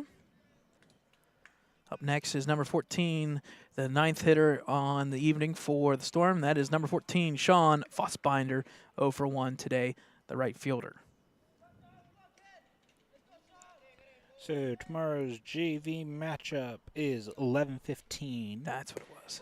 And I'll just put it out there. We will probably be late starting that one. Yep. Because we are actually switching fields. They're switching from field 4 to field 2. So we're going to have to move all the equipment, so we may miss an inning or half an inning or so as we transition all of the equipment over and get the live set back up, and it is 2 separate lives as well. Right, it 2 will different not be links. one full live like we typically do. Right, 2 different links, 2 different locations. They're within 30 feet of each other, but it'll take some time here. Here's the other thing we have to be careful about too. We will go on record. There's a chance that we may not live stream the JV game if the varsity game goes into extra innings. Obviously, we're staying for that one. So unfortunately, that's just the case, but we're just giving you fair warning. We'll try our best as much as we can to get that JV game as well, because I also want to see another team, Rye Country Day, up there in New York. So here's a 1-2 pitch by Nardone in the dirt. He almost committed to it. He did not, though. Good stop there by Widmeyer. Runner not advancing there at first. That'll make the count 2-2.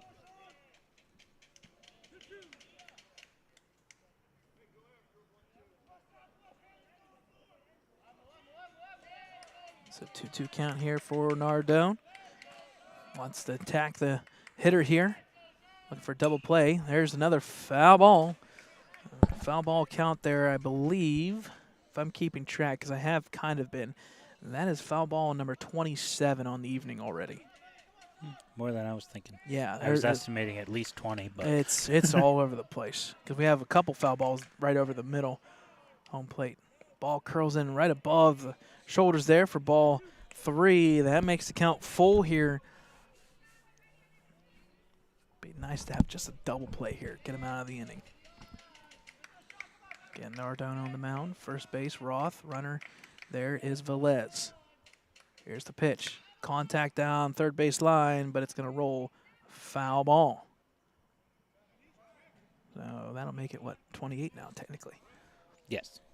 A lot of foul Oh, you're balls. counting I full am. fouls, I'm not going to just count all full. Yeah. out of facility Yeah, fouls. Got yeah. it. Out of facility, you are right. It's right around that 19, 18, 20 mark.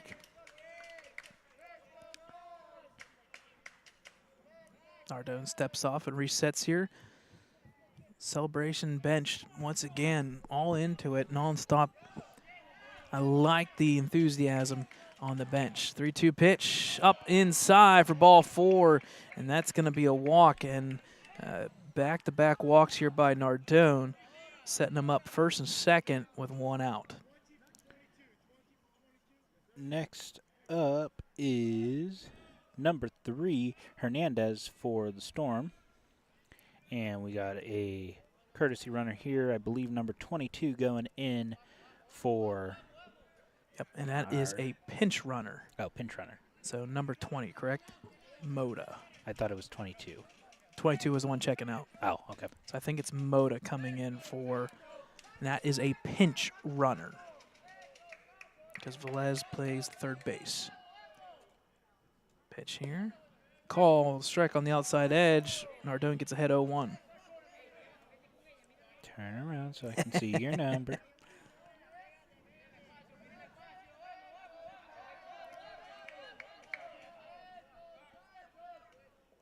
Oh, did he go? He did not. So that'll be a ball. I'm even to count 1-all.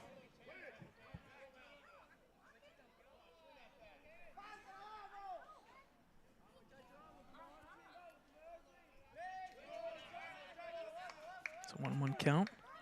He did not go. So there we go. Widmeyer points and asks for clarification there. He did not go, so that evens the count 1-all. 1-1 pitch. Swinging at dirt. It's going to go through, but it's going to be another foul ball. You are correct, number 20. Perfect. He finally turned enough that I can see the back of his jersey. Right? There is one knock. Now I can say it about both teams.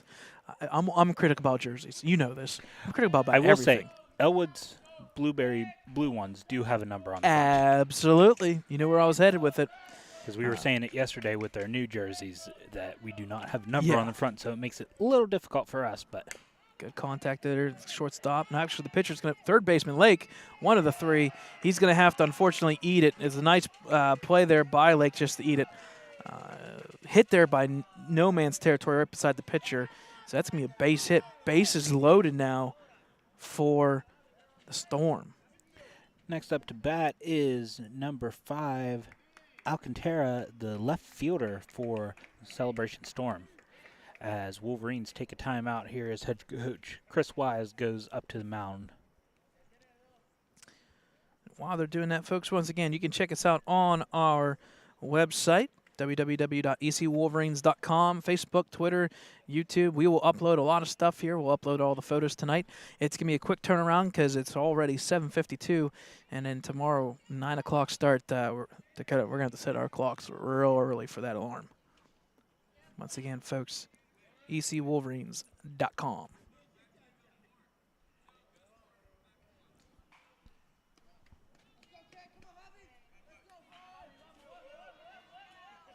So here we go. Bases loaded of the Storm. Up the bat is number 5, Javier Alcantara. First ball. Oh, needs to get something simple. I like that little ground ball. So if he can get something to induce in the infield here, get this second out. Contact there. It's going to hang up. This could be trouble. Foul ball. That's the next best thing. Because if somebody catches that, there's a good chance that runner's going to score from third. So I kind of like that. Don't touch it. Let it fall. Makes it count 1-1. It's crazy how this game called baseball, it all comes down to just a little bit of luck. A little roller right beside the pitcher will be a base hit, bases loaded. A foul ball that could have been caught could be a run scored. Tough situation here for Nardone and company. Contact there, good contact. It's going to stay up. Caught there by the left fielder. He's going to get up, and that caught the runner off, and the third base coach is not happy because that could have been a tag-up situation, and it's going to cost the Storm a run. Good catch there, once again, by the left fielder, and that is Biskup.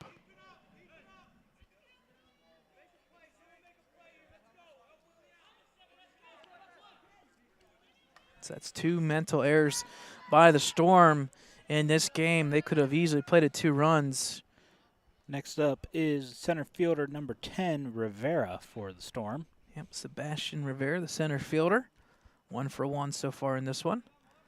Outside edge there for ball 1.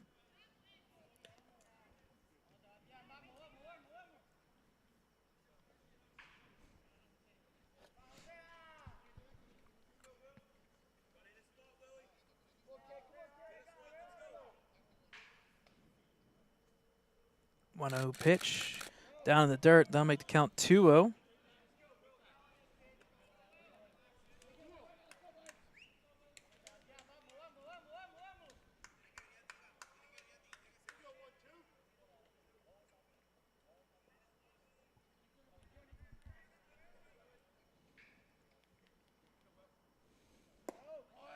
Ball 3. I'll make the count 3-0 in favor of the batter.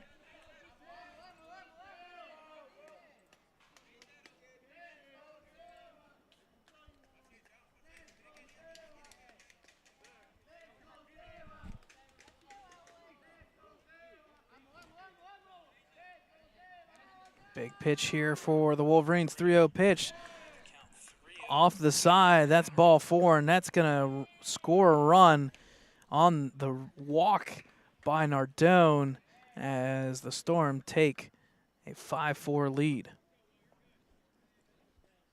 So not the best inning so far for Nardone. With the walk there, makes the score 5-4 celebration. Next up is the pitcher number 34, Bergeron. Yep, so Bergeron possibly going to help himself out here at the plate.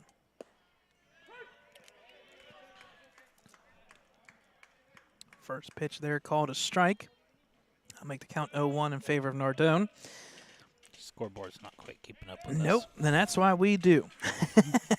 There's a scoreboard out there in left field. Contact right back up the middle. This is going to be trouble. That's going to be at least 1, if not 2. They're going to send them. That is 2 runs. Roth with the cutoff. Base hit, good contact there. And the Storm, all of a sudden, Storm out front, no pun intended, 7-4.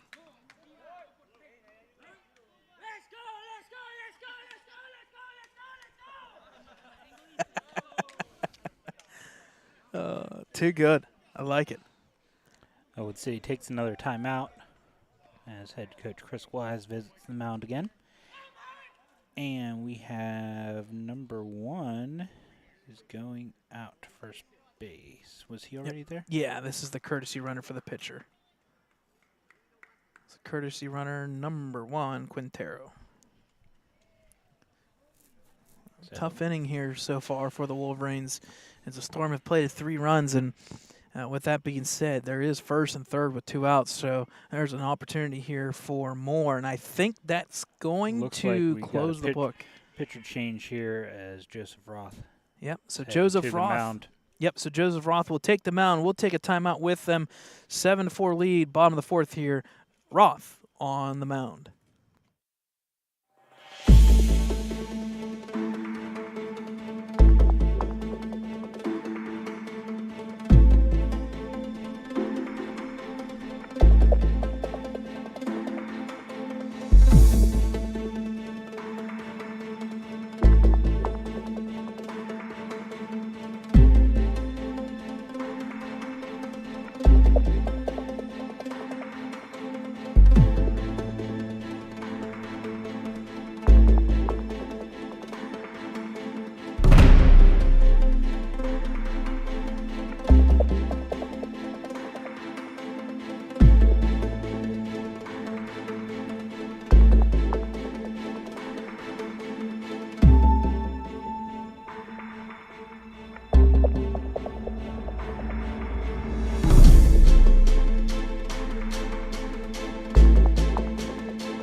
All right, folks, welcome back here. So taking the mound now for Nardone. Nardone's going to slide, I believe, to first base. Joseph Roth will take over on the mound.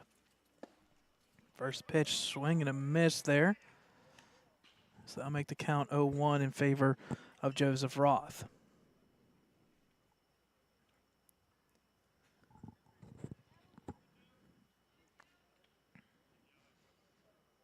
One count here. Contact fouled off. That'll make the count 0-2 in favor of Joseph Roth. Coming out throwing some strikes here early. It's a good sign.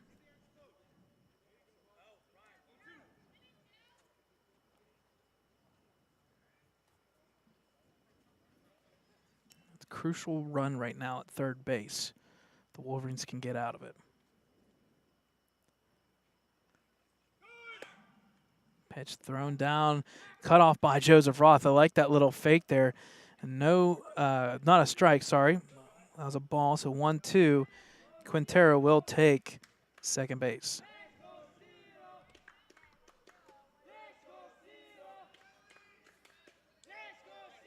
So Ciro Yanez, catcher, 42 for the Storm at the plate. Contact there, gets over Roth's head to the second baseman. Keller throw to first in time, and the Wolverines get out of it. So good job by Joseph Roth getting out of the jam. But damage is done. The Storm score 3. We'll head to the top of the 5th, 7-4 lead. Celebration.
All right, folks, welcome back here. Top of the 5th inning here, starting to wear down on the back end of this game. Number 5 for the Wolverines. Sorry, number 15, right? Number 15, Jordan Keller, the second baseman up for the Wolverines. First is the ball. Yep. I was hearing 1-5, and I just focused on the 5. Jordan Keller, number 15. I just figured you were talking about 5th inning. No, I heard 1-5, and I took it as number 5. Second one is a ball, so gets Jordan ahead 2-0.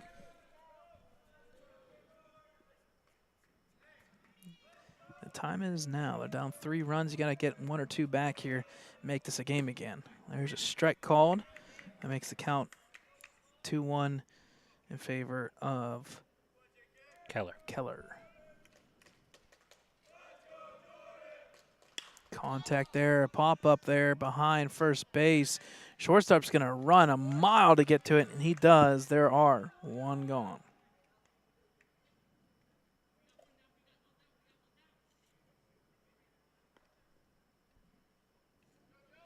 So next up for the Wolverines is the new pitcher, number 34, Joseph Roth. Joseph, so far today, 0 for 1. Looking to help himself out here, maybe get a base hit. The Wolverines have kind of gone cold at the plate. Swing and a miss there as he'll fall behind 0-1.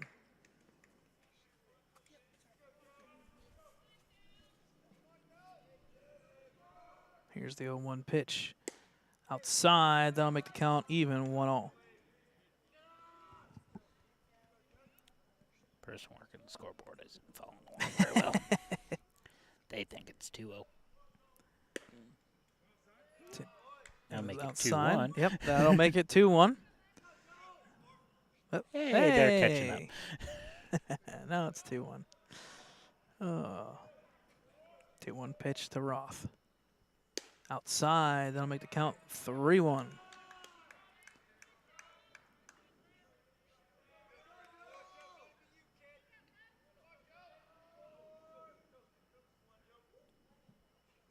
Three-four to 3-4. Bergeron and Roth. Contact there to the right side. This could be trouble. Ooh, we got lucky. It hit the fence. Foul ball. My goodness. So that'll make the count full, 3-2. That literally hit the top of the fence. Bing, right into the tree line. So 3-2 count, full count for Bergeron. Strike 3 right down the middle, called, and that'll be out number 2 for Celebration. Next up for the Wolverines is center fielder number 11, Nick Magnifico. Nick Magnifico, we saw a little bit yesterday, pitching-wise, starting off with 2 innings against Hopkins Hilltoppers. We saw Owen Andrews as well, and Blakeney, a host of Wolverines in that. Wow. In that expedition game. To hit the pole right beside us. Right? Like we've seen so many. Not even the fence, the pole. And our GoPro is still alive. Unfortunately, not working for us camera-wise. Kind of alive. Yeah. 1 pitch outside in the dirt. That'll even the count now at 1-all. 7-4 lead for the Storm. They scored 3 runs in that 4th inning to take this lead. 1-1 pitch by Bergeron. Inside, then I'll make the count now 2-1 in favor of Magnifico.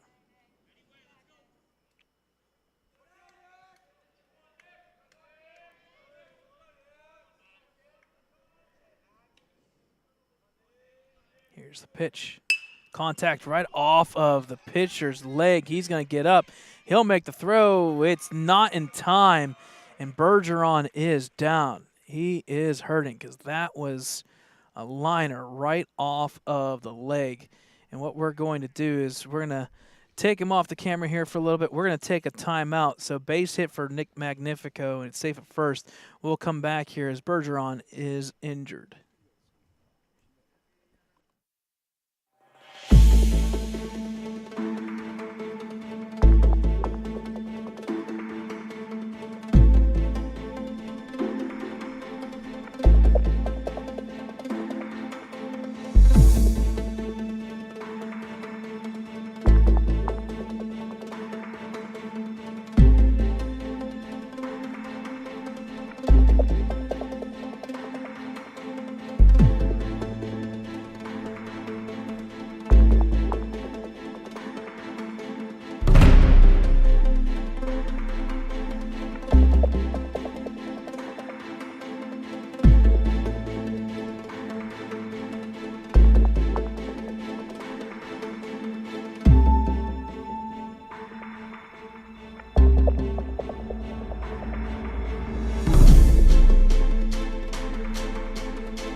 All right, folks, welcome back here. Bergeron was helped up there a little bit. He's on the mound. He looks like he's going to stay in on this one.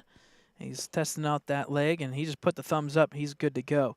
That was struck hard off of his leg, and he still had enough time to try to make the play. Unfortunately, for him, wise, Magnifico did beat it out, but he is okay. He's back in the game, and game on as Wiley will run as a pinch runner for Magnifico at first. Now up to bat, the DH, Chase Wilson, number 8 for the Wolverines. Pitch down low for ball 1. That's the 85th pitch by Bergeron.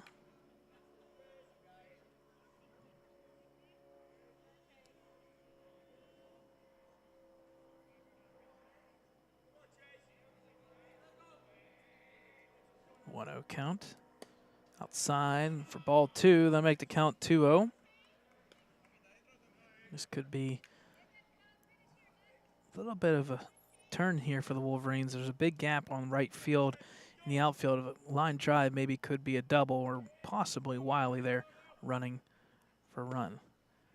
Drops in for a strike. That'll make the count 2-1 now.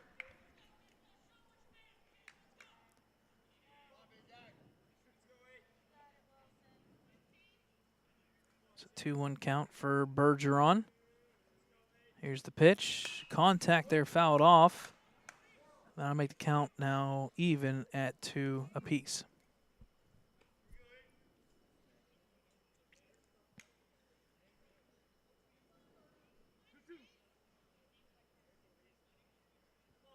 Seven to 4 lead for Celebration here. It was a tie ball game, 4-4. They scored 3 runs in the 4th. Runner goes. No, up, called third strike, but in the meantime, Wiley will go.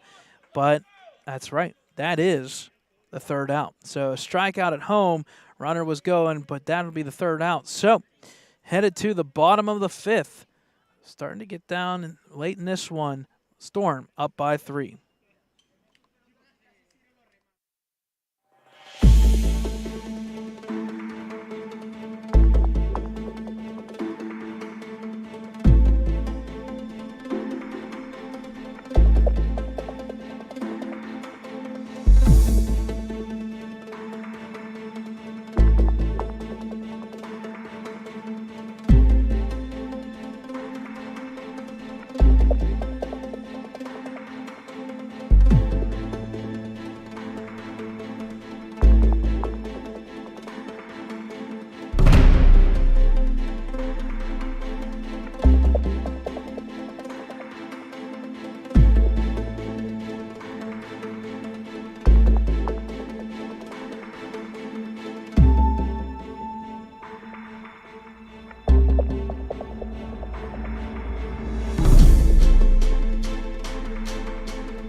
All right, folks, welcome back here. Bottom of the 5th, Storm up at the plate. Number 24, Yoander Leon, a second baseman, who's 0 for 2 in this one. First pitch down low by Roth. Makes the count 1-0. Wolverines back in action tomorrow, Wednesday, 9 a.m. start at Northeast Regional Park. We're going to have to set our alarms for that one for sure, as the Wolverines will take on heavy hitting and a pretty good upstart team there, the Matter Academy Charter Lions. So I'm looking forward to that one. And then JV right afterwards. Different field, team there, Rye Country Day. We'll see how well we can make that happen with the schedule over there, Wise. Zansky got to it before the other team could. Always some fun and games during the baseball games here. Middle innings always seem to be the crucial long time there, Wise. So here's the pitch by Roth. Contact right there to the second baseman, Keller. He'll make the catch. One gone.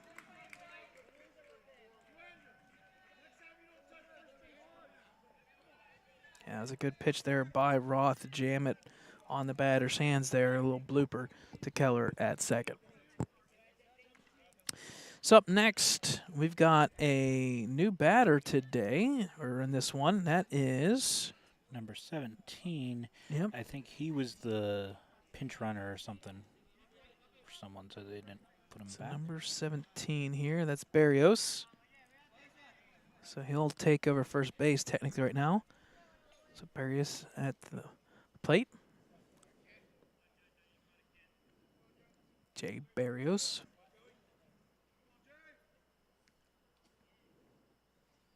First pitch drops in for a strike. Good pitch there as Roth will get ahead 0-1.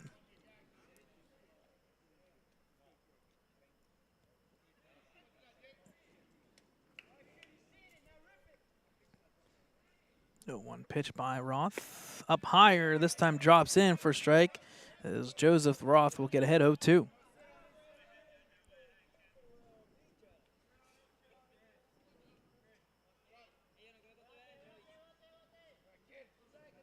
(0-2) count for Roth. Outside, batter did not swing. That'll make the count 1-2. Just kind of testing the waters on the outside edge there.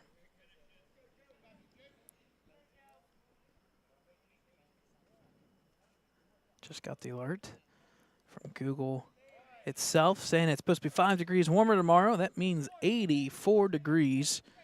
That means some sunscreen again. Nice coverage here, tree-wise, not up at Northeast. We're going to have to put up the canopy for sure. Here's the pitch, right back up the middle. Good contact there by Barrios for a base hit.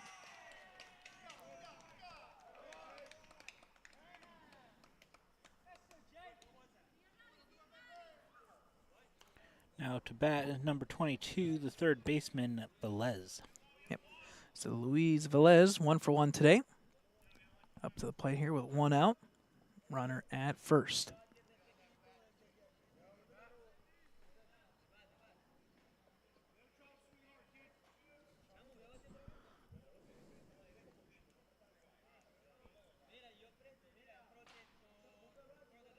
Pitch by Roth.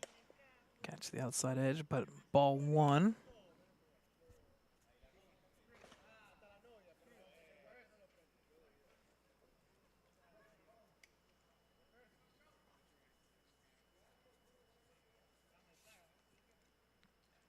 One 0 count. Thrown up high for ball 2. Makes the count 2-0.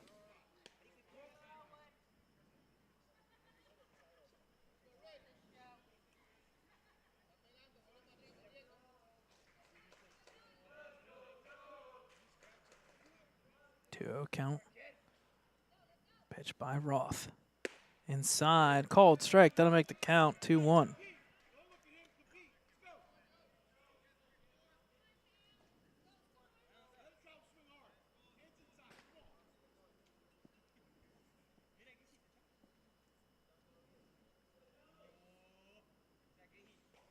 Contact or foul coming right at the bleachers there. Chase will run like crazy to get it.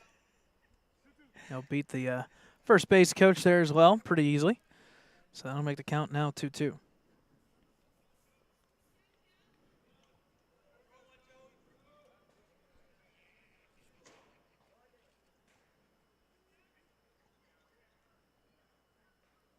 Count. Contact there to the second baseman, Keller. He'll throw to second for the first out. Throw back to first by Lutz. Gets the double play, and the Wolverines will get out of the inning. We'll head to the top of the 6th. Maybe that'll spark some runs here, some some excitement here for the Wolverines as we head top of the 6th, 7-4 Storm.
All right, folks, welcome back. Top of the 6th here, and Wolverines got to get a couple runs here. They got 6 more outs worth of it. 7-4 lead for Celebration Storm. Leading us off is number 12, the first baseman, Will Nardone.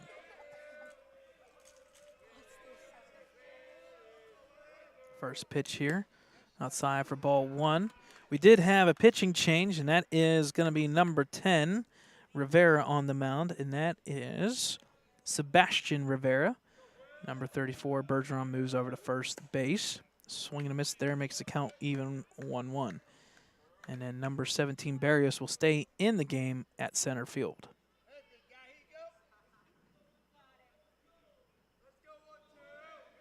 It's a 1-1 count here from Rivera. Pitch there outside, up and high for ball. Makes the count 2-1.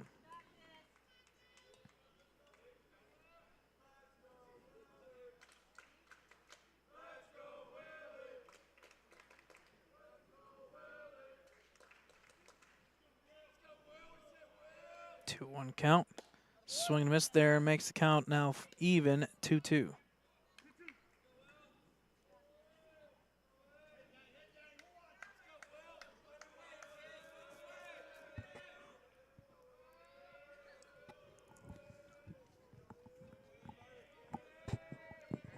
Two count. Outside makes the count full now.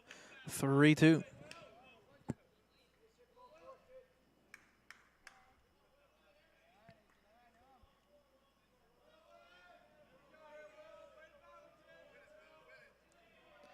Full count pitch by Rivera.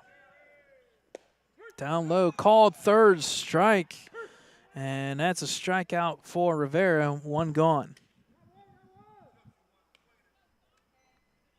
Next up for the Wolverines is number 21, Ryan Welsh.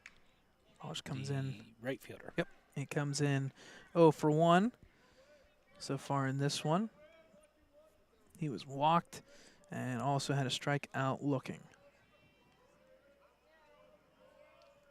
First pitch here, outside for ball 1.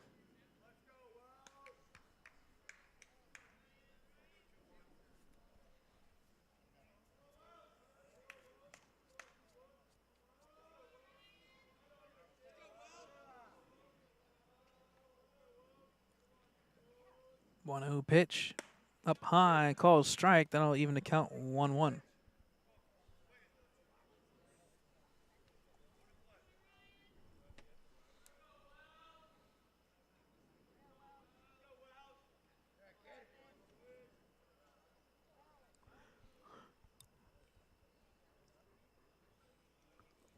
Pitch down low in the third. Make the count 2-1 with Rivera on the mound here. Again, folks, if you want to check us out on our website, www.ecwolverines.com, for all of your Ellwood City sports needs. We want to do a shout-out to the boosters to make this all happen. We're going to do that multiple times because why not? It's our broadcast. We can do that. But more importantly, they allowed this to happen. It is a great, great opportunity for the Wolverines. Swing and a miss there. Evens the count 2-2. So we give them credit, and all that money fundraised like crazy. It was pure madness at those baseball meetings coming down the stretch, and they did a really darn good job to make this game and all of this possible. 2-2 pitch by Rivera. Swing and a miss. The strike 3, and there are 2 gone via the strikeout. I'll just give a quick shout out to my friend Luca Angelucci. Excuse me, I can't talk today. He is one of the assistant coaches for the Wolverines. He's texting me saying, wish he was down there, saying we're doing a great job with it and everything. So give Luke a shout out for watching and everything. He said he's taking notes. Nice. We've had a good opportunity the past couple of days to get used to Orlando and what they do down here at the KSA events to set this all up. And we have heard from phone calls, from people posting, everybody. We do appreciate you guys checking in and watching these games live from Orlando. Pitch catches the edge there, makes the count even 1-1. And at the plate there is number 3, Aaron Lake. He's 0 for 2 for today.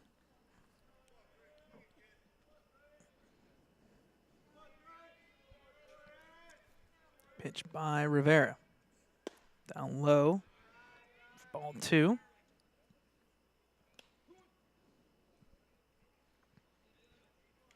Let's count 2-1.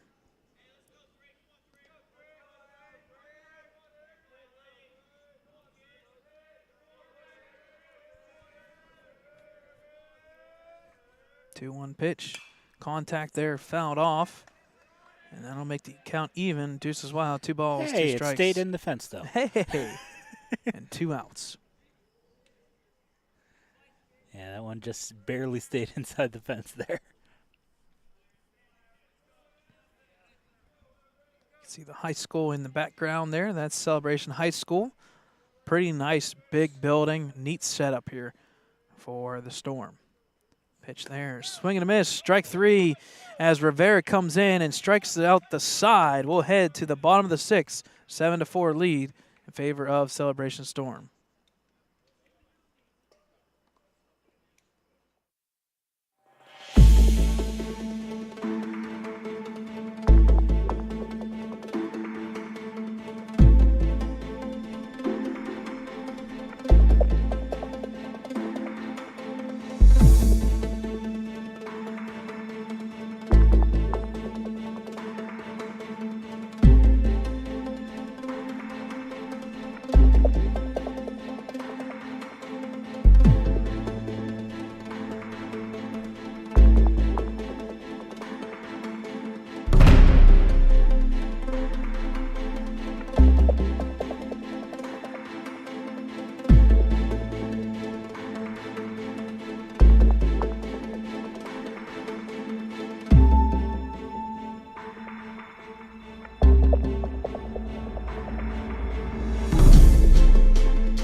welcome back, folks. Bottom of the 6th here for the Celebration Storm with a 7-4 lead here. Joseph Roth still on the mound for the Wolverines. Up next is Sean Fossbinder. He'll instantly come in and hit it right to Lake. Throw to first. My goodness, in time. Wow. Good throw by Lake from third. And that is a quick out for the Wolverines. That's the momentum the Wolverines need, but they're going to need to get balls in play on the flip side. To yeah. stay in this. Next up is number 3, Hernandez. He is the shortstop for the Storm.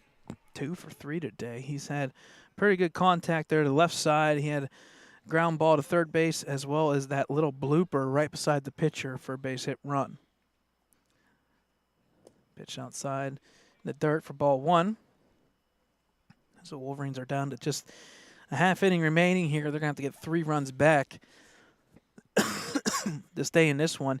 It was 4-4 for a period of time there, and the Storm kind of, stormed ahead and scored 3 runs. Rosansky's real running for that ball. It's a good hustle by Jackson Rosansky. I know his dad's probably at home watching it like, oh, my goodness. Oh, he ran out Chris, too, because Chris was going for it. And we know that Rosansky's pretty happy right now at home because his Lady Wolverines, his girls there for softball, was victorious, 12-1 over Steel Valley. A big win. They're looking to do big things this year once again. Pitch inside, close to Hernandez. He'll back off. It's 3-1. And no, we have not made the reference. I'm going to now. Oh, Wolverines have to score 3 runs for us to celebrate. We can maybe play some music if we can do that. Ball 4 there, though. It's going to be a walk to first for Hernandez. So that's going to put up number 5, the left fielder, Alcantara, as Wolverines take a timeout and head coach Chris Wise goes to the mound. So Javier Alcantara, 2 for 3. This is the meat of the lineup. First and second right now are combined 4 for 6 in the lineup-wise for the Storm.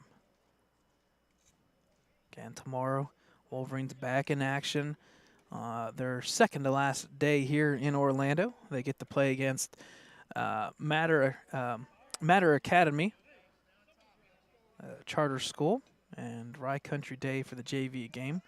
And then Thursday they'll have a little practice before they jump on a flight, and they'll easily beat us back to Pittsburgh and Pennsylvania, 2-hour flight. They'll be back right around, I think it's 7 or 9 o'clock, one of the two, back in Pittsburgh on Thursday.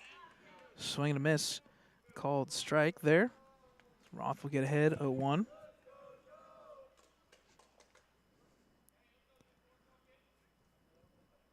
Runner at first there is Hernandez. Pitch inside. Wow. Not really sure what that one missed, but it did. Makes the count 1-1.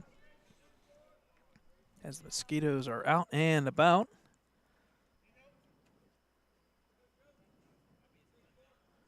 As we hit the 8:34 mark. Pitch, no swing, called a strike, throw down, not in time. Hernandez will steal second base.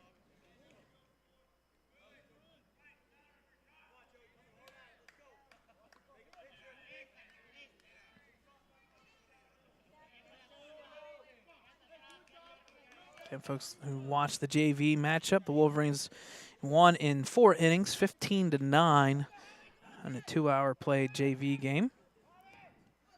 Here's a pitch by Roth, just Taylor's outside, makes the count 2-2.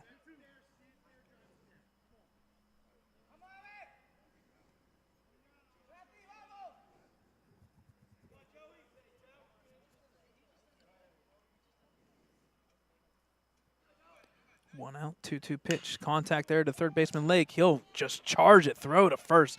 Looks the runner back. Nice play. They got the runner caught. Oh, was it close at second. My goodness, that should not be that close. I tell you what, give credit to Lake. He's got an arm there at third base. Now up to bat for the Storm is number 10, Rivera, and that is the pitcher.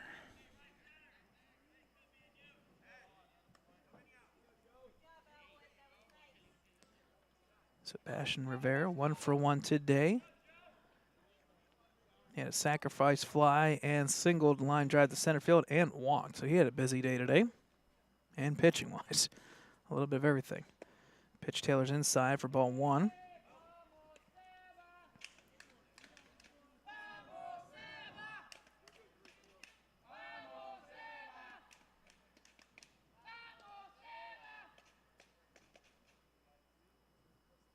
Count to Rivera. Contact, my goodness, to the left field there. Foul ball. He was trying to hit his coach. I think so too. He was like, you know what? I'm not happy with you. Don't know why, but I'm not happy with you.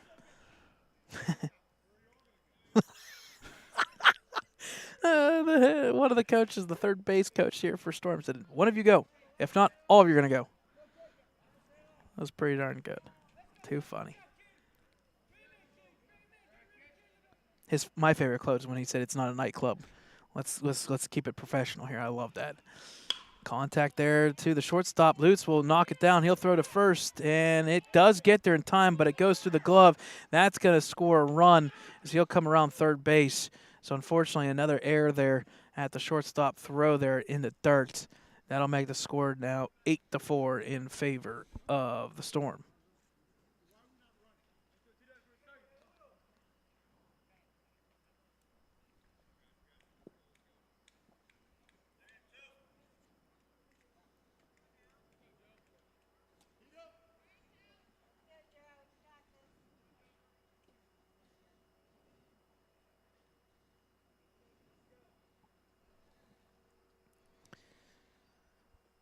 First pitch in the dirt, ball 1. So we move on here to number 34, Cody Bergeron. He had a really good day today.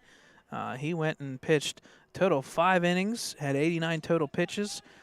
Did pretty darn good job. 4 hits, 4 runs, only 2 of those earned with a 2.8 ERA today. Good job for Bergeron to start off the day. Joseph Roth falls behind 2-0 here in this 8-4 game. That means the Wolverines are going to have to score 4 runs to let us celebrate and have a good time down here in Florida. And I know, Dakota, you got that reference real fast. Yes, because we've been talking about it for days. We were in preparation. Tomorrow we got Lions, so maybe Lions, Tigers, and Bears. Oh, my. That would be Thad's go-to thing tomorrow. But we still have a game here. Unfortunately, things are not going in favor of Roth right now. 3 pitches in the dirt in a row. It's a 3-0 count. 2 outs, though, for the Wolverines. Hopefully that run does not come back to bite them. Or Chris Wise, the head coach for the Wolverines, may cause a storm in that dugout. See what I did there? I do. Late night shenanigans. Ball hit straight up the chute, but foul out of play. Ooh, it dropped right beside us. Right beside us. Kid you not, right beside us.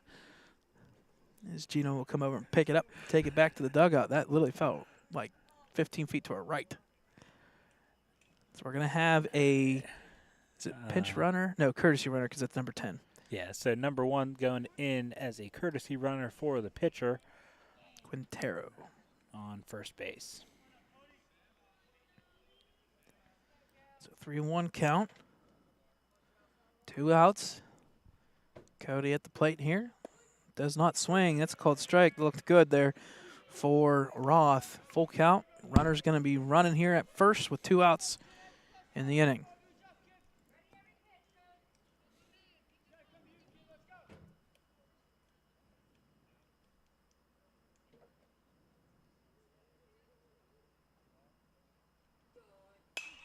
Contact there, fouled. That was real close to hitting the light. Yes, it was. I don't know if you saw that. I did. I'll keep the count 3-2.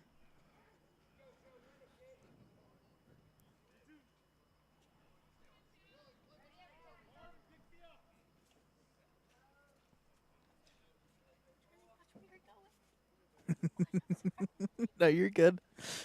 Pitch there, down low in the dirt, and that'll be ball 4. That'll be a walk. And that'll play 2, first and second base here for the Storm. So they're looking to close out the Wolverines here and pick up their 7th win of the game, or of the season. That's the difference here. When you play down in Orlando, Florida, 6-3 versus 9 games in already versus the Wolverines' first game of the season.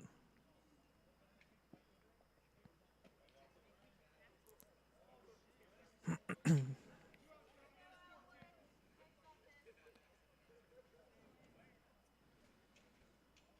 2 outs.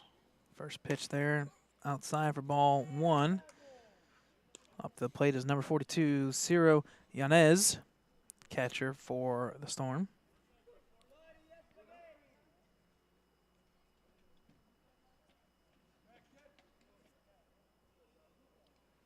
Swing and a miss. The ball will get past the catcher, and that'll put runners now at second and third.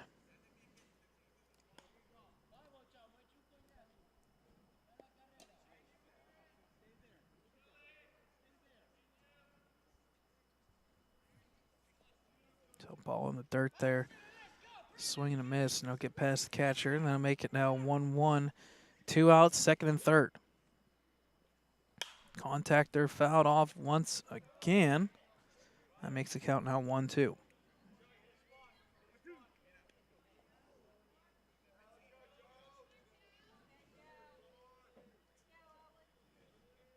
One-two pitch by Joseph. Straight up the middle where he pointed it to. It's a base hit and more. 2 runs will come around. This is going to be at least a double. He may go for 3. He does not. That's a double 2-run score for number 42, Yanez.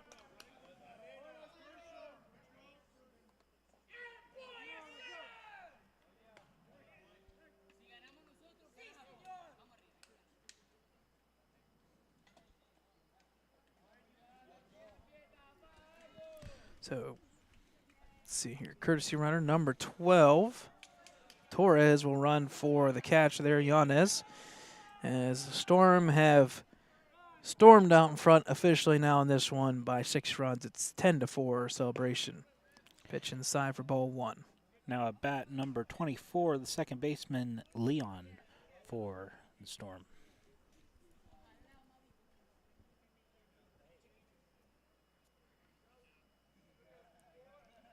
It's a 1-0 count. Contact there. Nice play by Roth. He'll throw to first here. Underhand. He'll get the third out, but not before the Storm score 3 runs to double up their lead. We'll head to the last inning, or the last chance for the Wolverines. Top of the 7th, 10-4.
All right, folks, top of the 7th here, last chance opportunity here. 3 outs for the Wolverines, down 6 runs.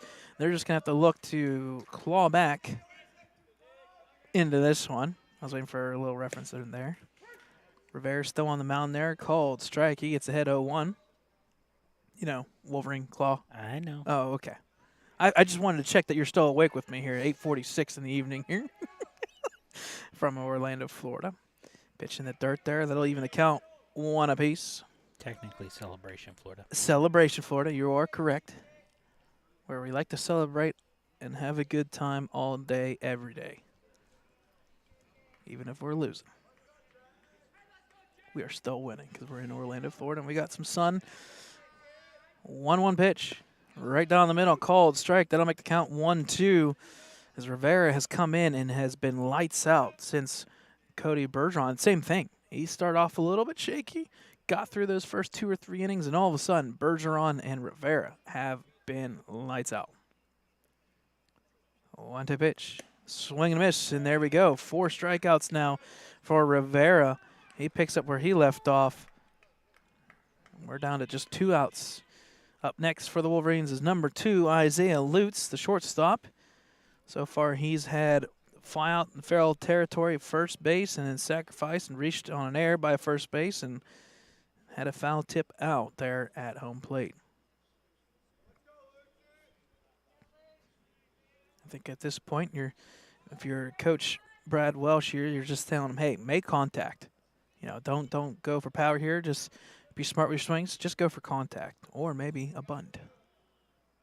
Pitch falls in for a strike. Got to change that viewpoint for Rivera. He's been money right down the middle.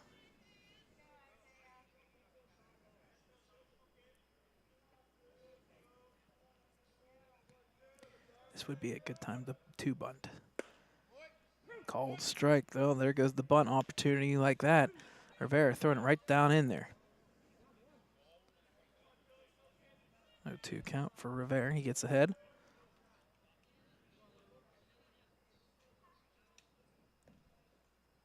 Curls outside for ball 1. Rivera, 23 total pitches here thrown. 7 in this inning alone. Very efficient while coming in here.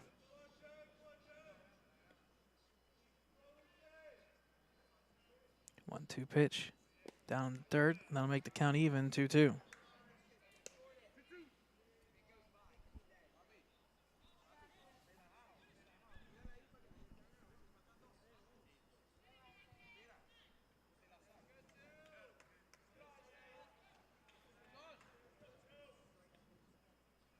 Two count. Contact, nice contact. That's going to stay up there. Good contact by Isaiah, but unfortunately it hangs up for the right fielder. He'll make the catch. And there are 2 gone in this 7th inning. That will basically put us down to our last out here, potentially for the Wolverines. Now at bat for the Wolverines is number 15, Jordan Keller, the second baseman. Keller had that line drive there, so he's 1 for 3 in this one. Wolverines stuck at 4 hits in this one, giving up 10 hits on the counterfeit. First strike right down the middle again. Rivera, with that first pitch, has gotten ahead on all 6 batters he has faced.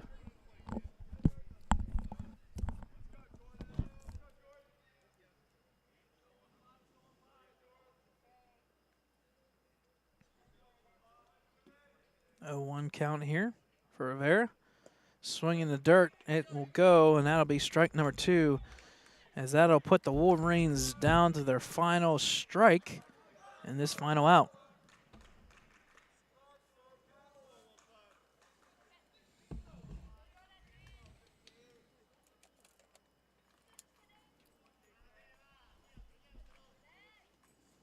Contact there. Wow, right past Brad Welsh, the first base coach there, foul.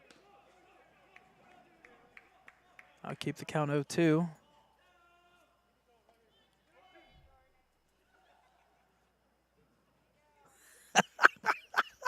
Jackson Rosansky pulling out the Woo Pig Utah running Rebels. I forget what his name is that dives after the football tee. He just dove for the baseball. Contact there by Keller right to the shortstop. Throw to first. Will hop. He held on to it, and that will be the third and final out as Cody Bergeron finishes the day with the hold on to the ball at first base. And that'll end this one here, folks. Final score here, 10-4 victory for Celebration Storm. They'll go and finish the game here and move to 7-3 on the season. Good victory for them. And unfortunately, the season starts off with a loss for the Wolverines, but a good learning lesson today, and good practice, and they played well in the JV game. Hopefully that carries over for a good opportunity tomorrow. So final score here, 10-4 in favor of Celebration Storm. Folks, our next broadcast will be tomorrow, 9 o'clock in the morning at Northeast Regional, as the Wolverines will travel about 20 minutes above here, 30 minutes above here, and take on the Matter Academy Charter Lions. So on behalf of Brad Windhorst, myself, and Dakota Marshall, and all those fans from Ellwood City, for Ellwood City Sports, good night, folks, and we will see you tomorrow from Northeast Regional Park.